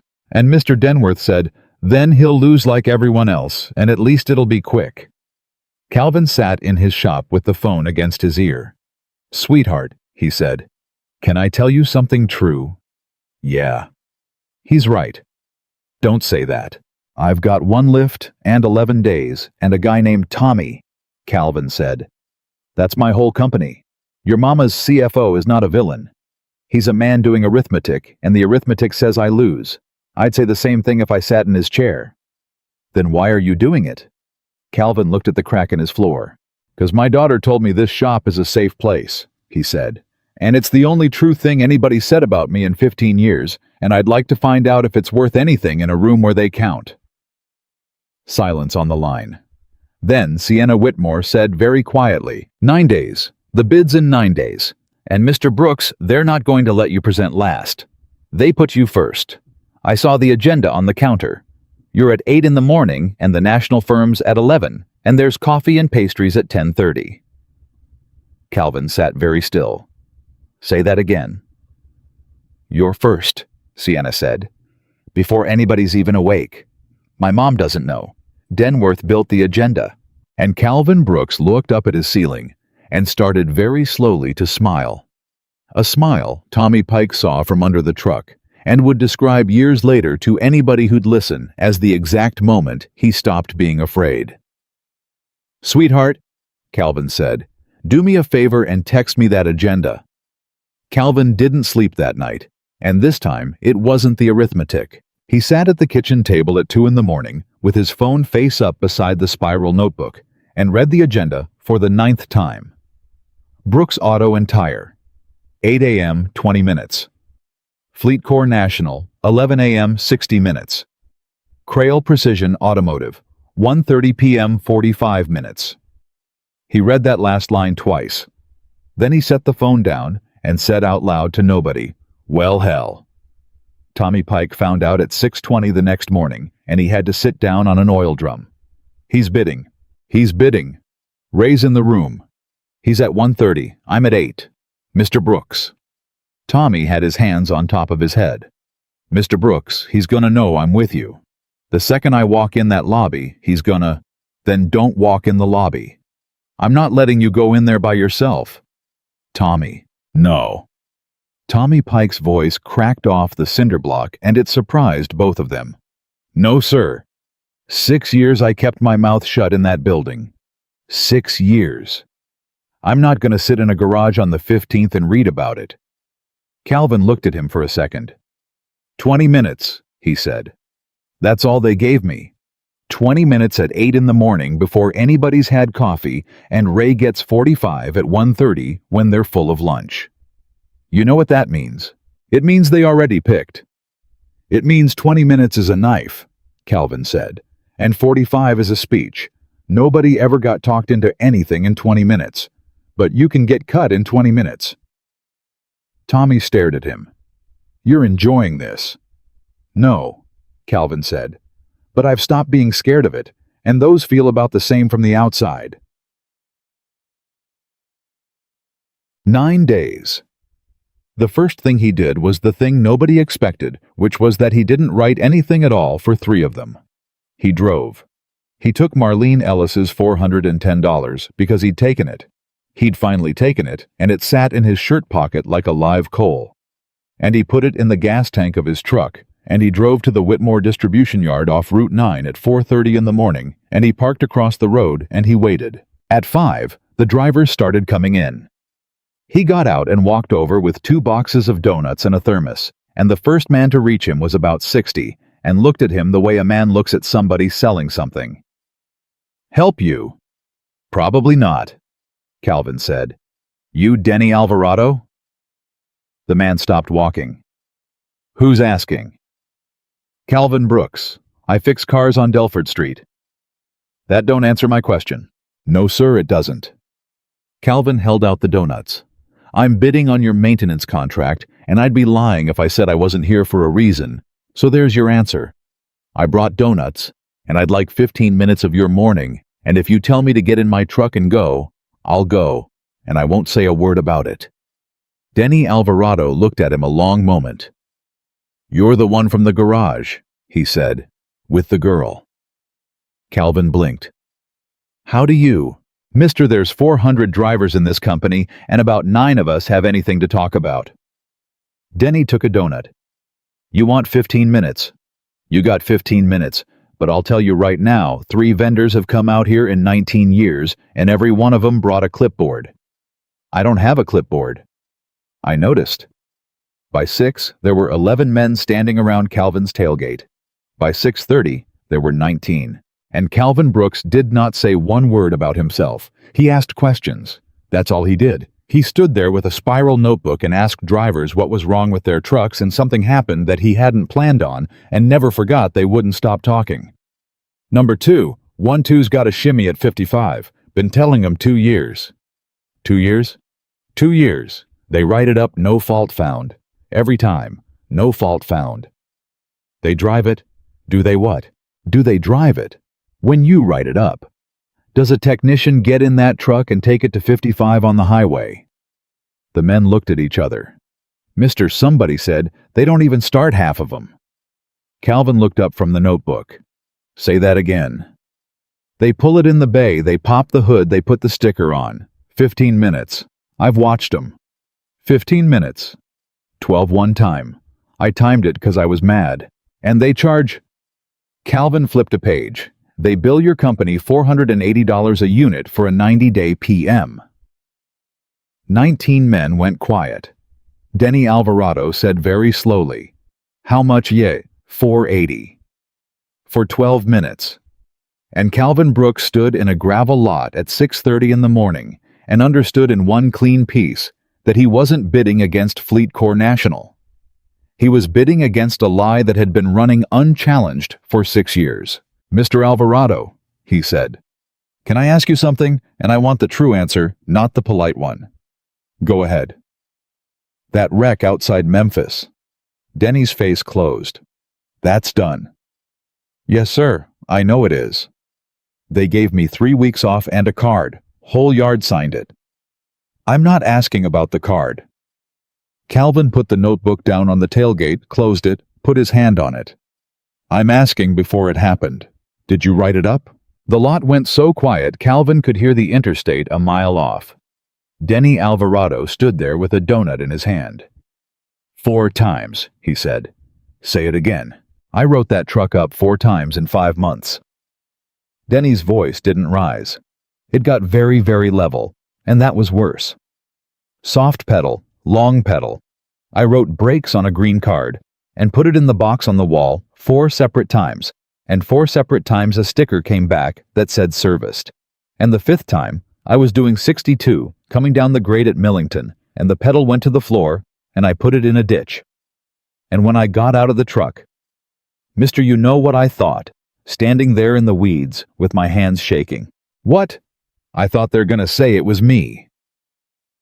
19 men stood in a parking lot at dawn, and not one of them moved. 19 years, Denny said. 19 years and a grandson, and I'm standing in a ditch thinking they're going to say I rode the brakes. That's what that company made me.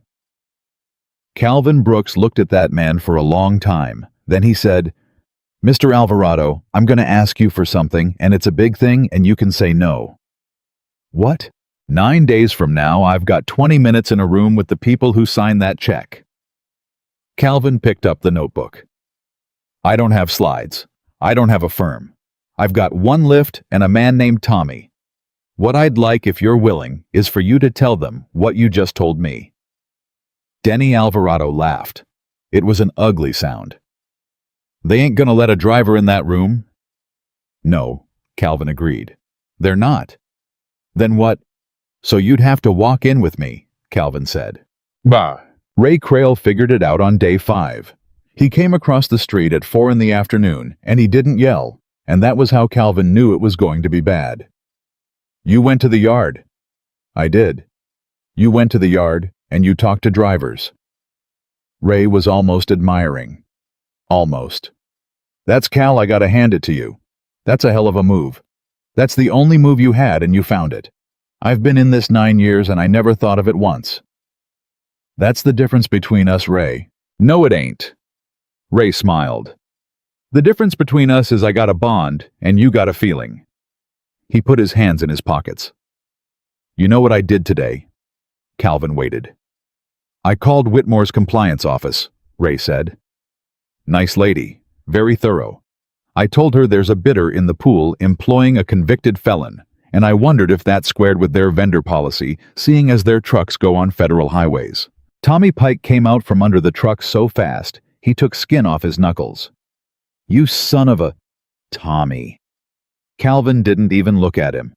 Get back under the truck. He what? Get back under the truck, Tommy. Tommy didn't move. Ray looked at him, and his face went soft and terrible. Tommy, he said, I gave you a job when you had nothing. Nothing. Not a soul in this county would touch you. And I put you in a bay, and I fed your family for 6 years. And this is... He gestured at the shop. You didn't even tell me. 6 years, and you didn't have the guts to look at me and say it.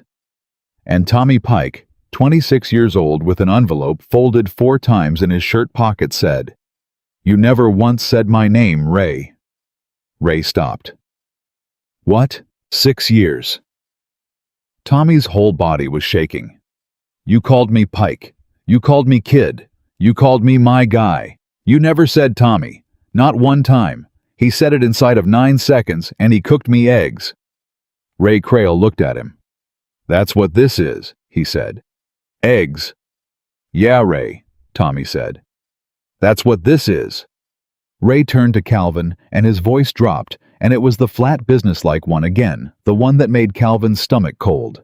Compliance is going to call you, probably Monday. I imagine. And Cal. Ray started across the gravel, then stopped. That bank paper, the 15th, that's 4 days after the bid. I know when it is. So even if you walk in that room and do the greatest 20 minutes in the history of the world, Ray spread his hands. They can't give a $2.4 million contract to a company that don't own a building. There's not a CFO alive who'd sign that. You know that, right? You know that. Calvin said nothing. That's what I mean about you, Ray said almost gently. You think being right is the same as winning. It ain't. It never has been. Not one day in the history of this country. And he walked back across the street to his 9 bright bays. Compliance called Monday. The woman was polite and pleasant and asked in the tone of somebody reading from a laminated card whether Brooks Auto and Tire employed any individual with a felony conviction in a role with access to fleet assets. Yes, ma'am, Calvin said. 1. There was a pause. I'm sorry you're confirming that. Ma'am, you asked me a question. Do you want the answer or do you want me to dance? Mr. Brooks, most vendors would say, we'll look into it and call you Thursday, Calvin said. His name's Thomas Pike. He's 26. He served 9 months when he was 20. He's the best technician in this county, and he's the only man I'd let put brakes on a truck my daughter rides behind, and if that disqualifies me, then disqualify me, but do it today so I can get back to work." A very long pause. "Mr. Brooks," the woman said, and her voice had lost the laminate off the record. "Sure, I've made 200 of these calls. Nobody's ever just said yes." The night before, he couldn't eat. Amara sat across from him and pushed her food around and watched him not eat his, and finally she said, "Dad, you're gonna throw up." "I might." "Are you scared?" "Yeah," Calvin said. "I am." She put her fork down. She'd never heard him say it. "You want to hear something?" he said. "When I was 23 years old, I broke down outside Knoxville with your mama in the passenger seat and $11 in my pocket." And a man stopped. "I ever tell you that? 100 times. "Right." He pushed his plate away. "Well, here's the part I never told you. That night after Earl fixed the water pump and wouldn't take a dime and drove off, your mama sat in that car and she said, 'Cal, that's the kind of man I want you to be.'" He looked at his hands. "And I said, 'Baby, that man's got a wrecker and a driveway and a house. I got $11. And she said—" He stopped. What did she say? She said, "He didn't have any of that in 1971 either." Amara didn't say anything. 15 years I've been chewing on that, Calvin said. And tomorrow at 8 o'clock in the morning, I get 20 minutes to find out if she was right. She was right. You don't know that, baby. Dad. Amara Brooks looked at her father across a kitchen table. Mama was right about everything. You told me that yourself. He got there at 6:40 for an 8 o'clock. Denny Alvarado was already in the lobby. So was Tommy Pike in a shirt with a collar sitting on the edge of a chair like a man in a waiting room at a hospital. And so were 4 other drivers. Calvin stopped in the door. Denny. Don't start. Denny, I asked for one. Yeah, well. Denny Alvarado stood up. Word got around. They'll fire you. Mister, we talked about that in the yard for about an hour last night. Denny shrugged. You want to know what we come up with? Ain't a one of us said a true word in this building in 19 years. Figured we'd try it once and see what it costs. At 7:58, a woman came out and said, Mr. Brooks, they're ready. Calvin stood up. Then he sat back down and put his head down for about 4 seconds, and Tommy Pike heard him say very quietly, All right, Danielle. Then he got up and went in. There were 9 people around the table, and one of them was Victoria Whitmore at the far end, and she did not look at him, and Calvin understood immediately that she had been told not to. The man in the middle stood up. Harold Denworth, Chief Financial Officer. He did not offer his hand. Mr. Brooks, before we start, I want to be transparent with you because I think it's a kindness. Do you know why you're on this agenda? Yes, sir. Denworth blinked.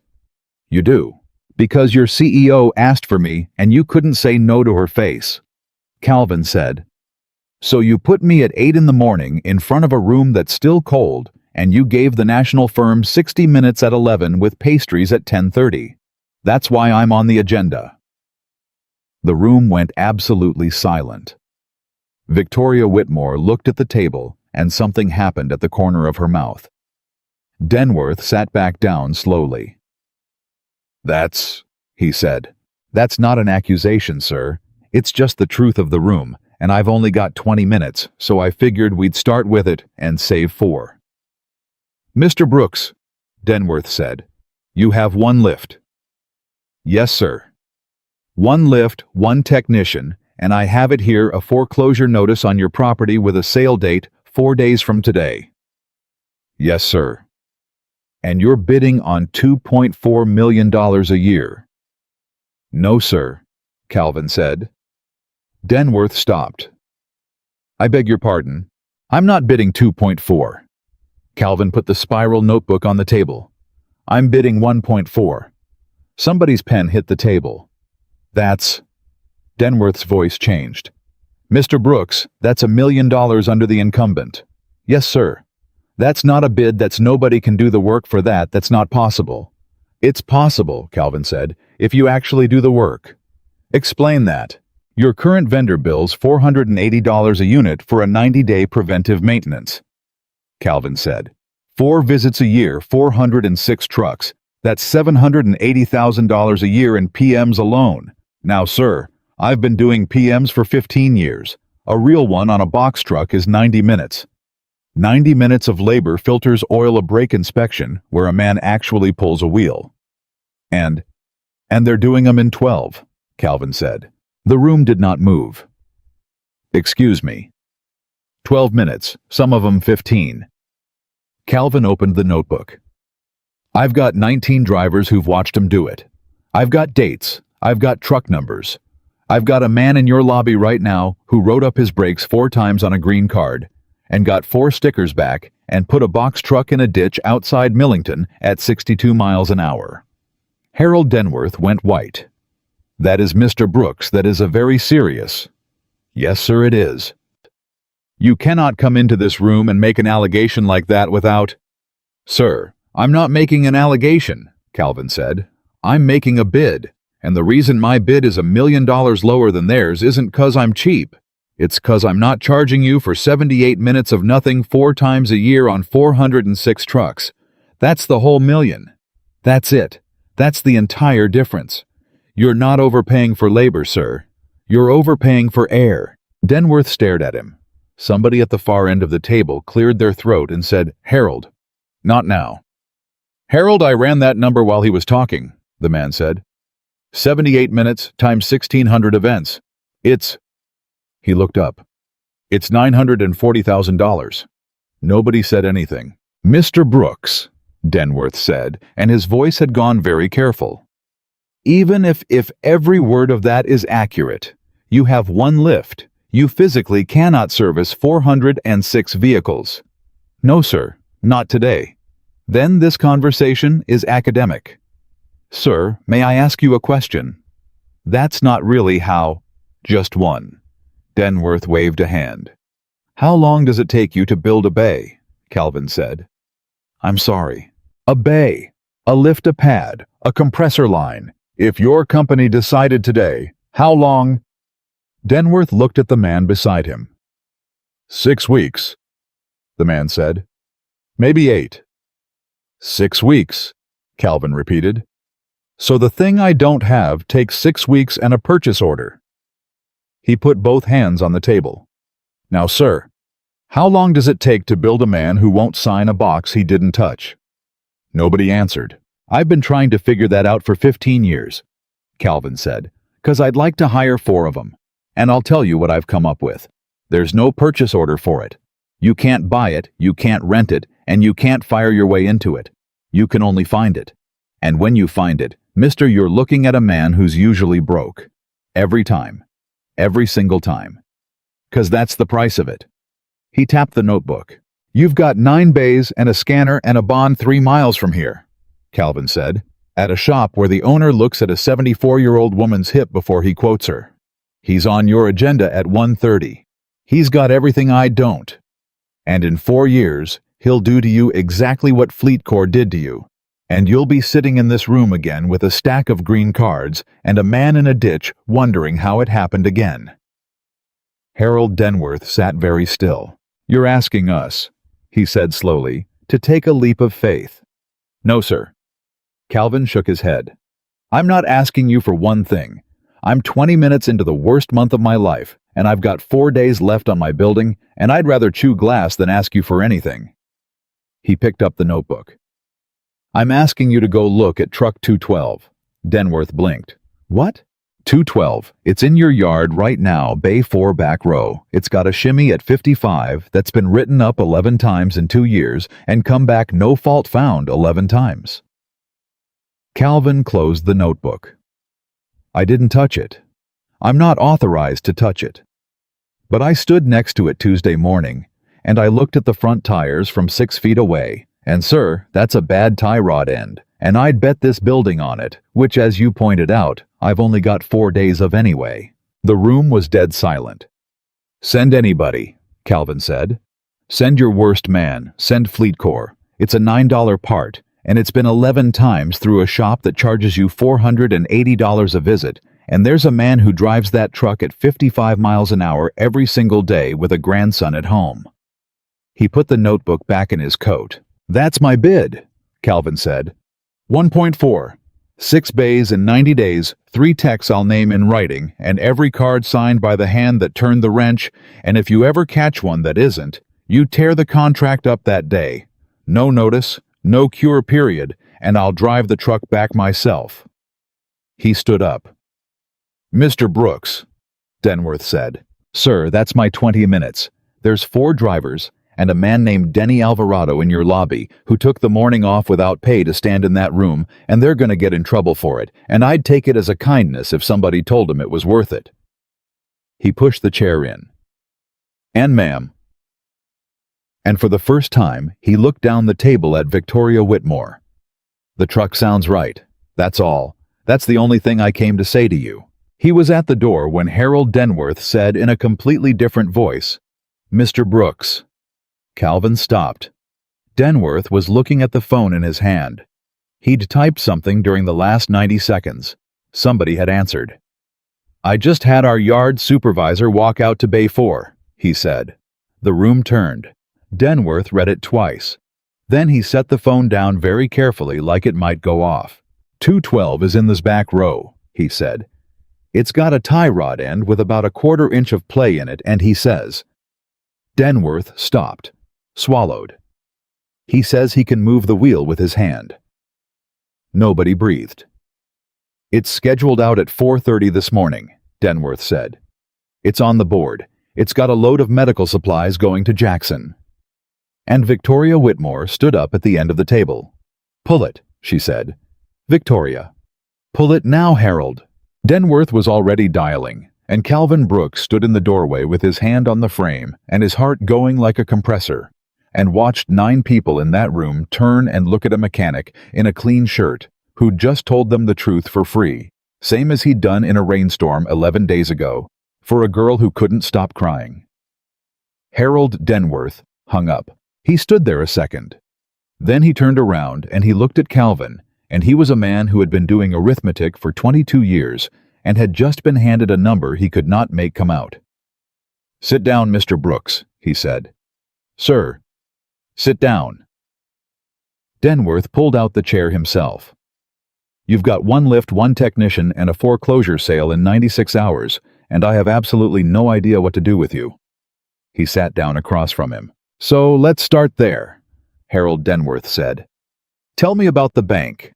"There's nothing to tell about the bank," Calvin said. "I owe $18,240. They want it Friday. I don't have it." "Can you get it?" "No, sir." "Mr. Brooks." "Sir, I've made about 60 phone calls in 11 days, Calvin said. "Every bank inside 100 miles. 2 credit unions. A finance company in Memphis that wanted 31%, and I'd have taken it, and they said no anyway. There's nothing to get.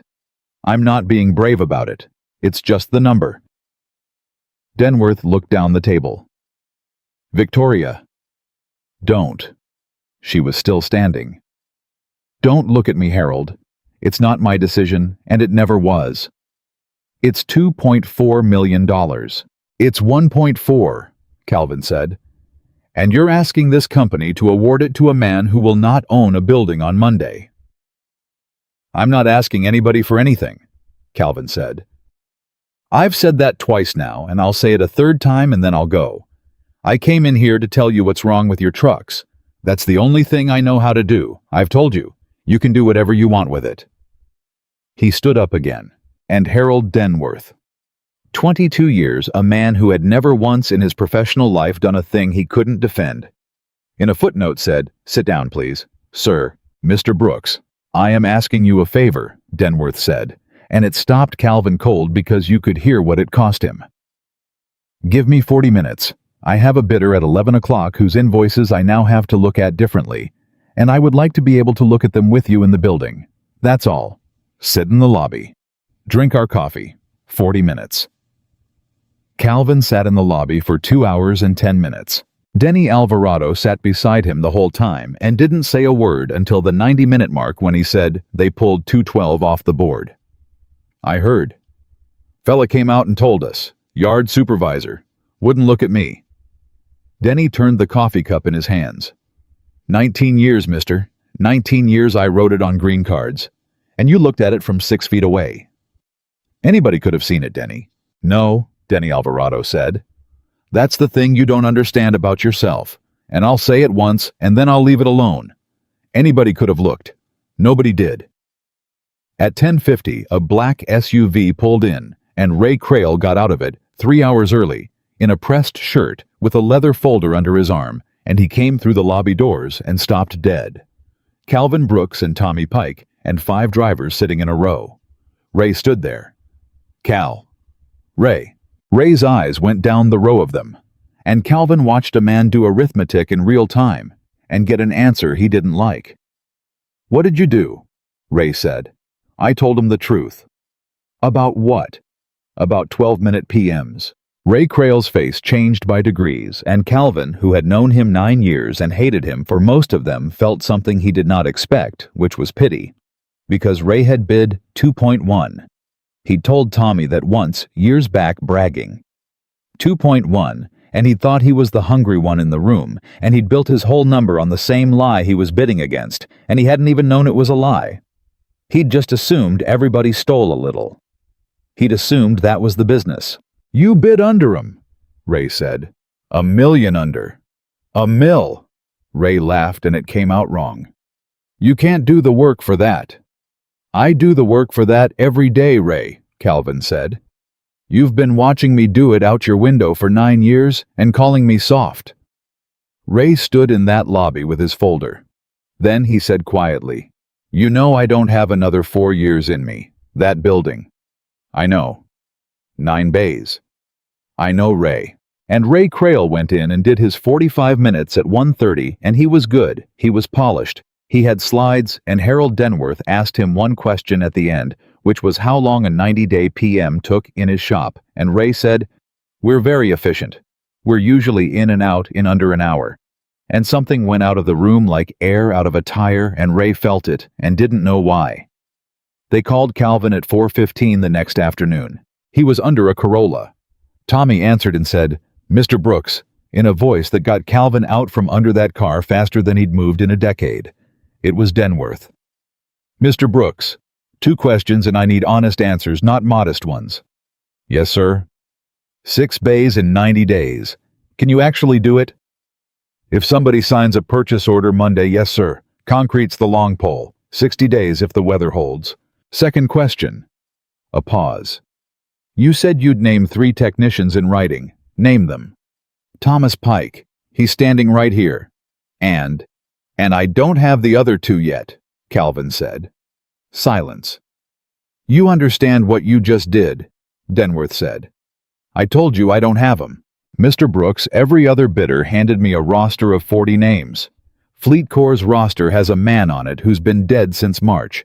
I checked this morning. Denworth exhaled. You had a chance to lie to me, and you used it to tell me you have 1 employee. I've got 1 employee, sir. Yes, Harold Denworth said. I know. That's the entire problem, and it may be the entire answer, and I've been awake since 3 trying to decide which. The board met on Thursday. The foreclosure sale was Friday at 10. Calvin Brooks did not hear one word all day Thursday. He worked. That's what he did. He put a water pump in a Camry and did an alignment by eye on a Ranger because his machine was from 1998, and at 6 o'clock he closed out the register, and it was $360, the best day he'd had in a month, and it didn't matter, and he counted it twice anyway. Amara did homework under the lamp. Dad. Yeah, baby. If they take the shop, where do we go? Calvin sat down on the stool. I don't know, he said. Probably Clarksville. There's shops in Clarksville. I'd get on somewhere. I'm a good mechanic. Would you have your name on the building? No, baby. Amara looked at her homework for a while. That's okay, she said. You'd still be the one who does it right.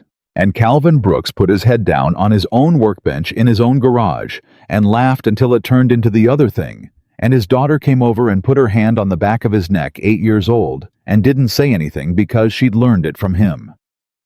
At 6:40 the next morning, 3 hours and 20 minutes before the sale, a black Mercedes came off Delford Street and stopped in the gravel. Victoria Whitmore got out alone. No cars behind her, no filing cabinet. Calvin was standing in the bay with a cup of coffee he hadn't drunk. "Mr. Brooks." "Ma'am." She stood there a second. "I'm not permitted to be here," she said. "Legal told me not to come. Harold told me not to come. My head of communications told me not to come and then went and sat in his car." "Then why'd you come?" "Because I wanted to say it out loud in this building instead of on a phone," Victoria Whitmore said. "You won." Calvin didn't move. "Say it again. You won the contract. 1.4. 6 bays in 90 days. Capital advanced against the contract at 4%. That's a loan, Mr. Brooks. It's on paper, and you'll pay every dime of it back, and Harold will personally enjoy collecting it. 9-1 on the vote." She paused. Harold voted yes. Calvin set the coffee down because his hand wasn't steady. "Why?" he said. "Because he pulled the Fleet Corps invoices for 6 years, Victoria said. $11 million. He found 411 service events billed on days the trucks were logged out on the road.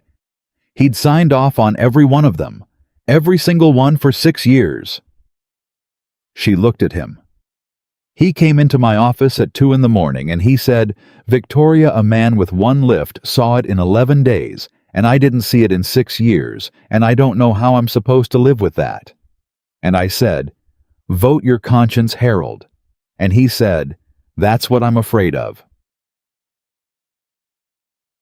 Calvin stood in his garage.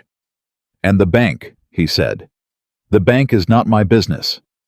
"Ma'am, Mr. Brooks, I told you 19 days ago I would not write that check, and I meant it, and I still mean it." Victoria Whitmore's chin came up. "I did do one thing. I'm going to tell you what it was, and you can be as angry as you like. I had my counsel send First Cumberland a copy of an executed vendor agreement worth $1.4 million a year for 5 years with your name on it, and a letter stating that the agreement is contingent on your continued ownership of this parcel." She shrugged. "That's not a gift. That's a fact. They can do whatever they want with a fact." Gordon Vedder called at 8:51. Calvin picked it up on the first ring. "Mr. Brooks."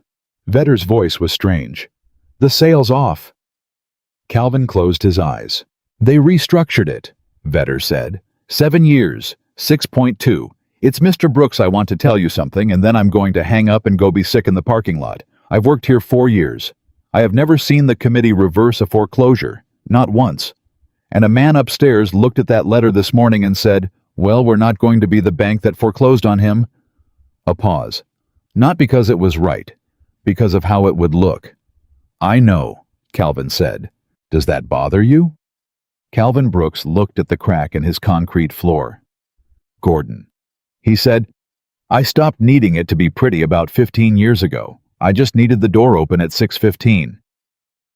The concrete crew broke ground on the 4th of January. They poured 6 bays and a lube pit, and the day they poured it, Calvin Brooks walked out with a stick and knelt down, and before it set, he wrote in the wet concrete in the far corner where the parts washer would go, RB 1988, DB always. Tommy Pike ran 3 techs by March and 4 by June. He put every card in a drawer with the hand that turned the wrench on it, and on the day the state auditor came through and pulled 40 of them at random, the man looked up from the drawer and said, "Who taught you to document like this?" And Tommy Pike said, "My boss," and did not elaborate. Denny Alvarado got a card in the mail in February with a check in it and a note from a CFO he'd never met, and he never told anybody what the note said, and he kept it in the visor of truck 212 until the day he retired. Ray Crail sold Crail Precision Automotive in September. Calvin heard about it before it happened because Delford Street is 400 feet wide and there's no secrets on it. He walked across the street on a Tuesday afternoon, first time in 9 years, and Ray was sitting in his own waiting room in a leather chair with the TV on, with no sound. "Come to look," Ray said. "Come to make an offer." Ray laughed. "You gonna buy me for 40 cents on the dollar, Cal? That'd be something. That'd be a real something." "No," Calvin said. "I want to buy your 9 bays for what they're worth, and I want you to run them." Ray Crail's head came up. "What?" "I need a fleet manager." Calvin sat down across from him. 406 trucks, and I'm turning wrenches on 'em myself at 40 years old because I don't know how to stop. You've run 9 bays for 9 years and made payroll every Friday in a town with 20 cars in it, Ray. That's not nothing. That's actually pretty hard. You hate me. I did. I called your kid's bus a threat, Cal. I know exactly what you did, Calvin said, and I'm not asking you to forget it because I'm not gonna. Here's the deal. You work for me. You never quote another price in your life. I do that. You never look at another woman's hip. And the first time you look at somebody's coin purse and do the math, you're done, and I won't yell. I'll just open the door. Ray Crail sat in his own waiting room with his hands over his face for a long time. Why? He said muffled. 'Cause somebody stopped for me outside Knoxville in 1994, Calvin said. And I've been trying to pay him back for 30 years, and I can't. He's dead. There's no way to do it. The only thing you can do with it is hand it to the next person, and Ray. He stood up. You're the next person. You're just standing there. That's all it ever is. Ray Crail worked for Calvin Brooks for 11 years and never once quoted a price. Sienna Whitmore came into the shop most Saturdays that first year, and then most Saturdays for 4 years after that. She and Amara sat on the toolbox and ate sandwiches and argued about music, and she learned to run a torque wrench badly, and she told her mother in her 3rd year of college that she was switching out of finance. And Victoria Whitmore said, "To what?" And Sienna said, "Anything where somebody hands me a bottle of water," and Victoria didn't understand it and signed the form anyway. And on a Friday evening in May, 20 months after a girl drove 11 miles on a bare rim, they turned on the sign. It cost $4,000, and Calvin argued with the man about it for 6 weeks. It said, Brooks Auto and Tire, and underneath, in smaller letters, because Amara had insisted, and because he'd never once won an argument with her EST. 1988. The whole street came out. Marlene Ellis stood in front with her coin purse. Denny Alvarado brought his grandson. Tommy Pike stood at the back with his hands in his pockets and an envelope folded 4 times in his shirt. Amara Brooks, 10 years old, looked up at the light coming on over her father's name. "Dad," she said, "I knew this place would become something special." Calvin Brooks looked at his shop, at the 6 bays and the 9 across the street, at the drivers and the old women and the men who worked for him, at a crack in the concrete he had never once filled in. "Baby," he said, "it was always special." He put his hand on his daughter's shoulder. People just finally looked.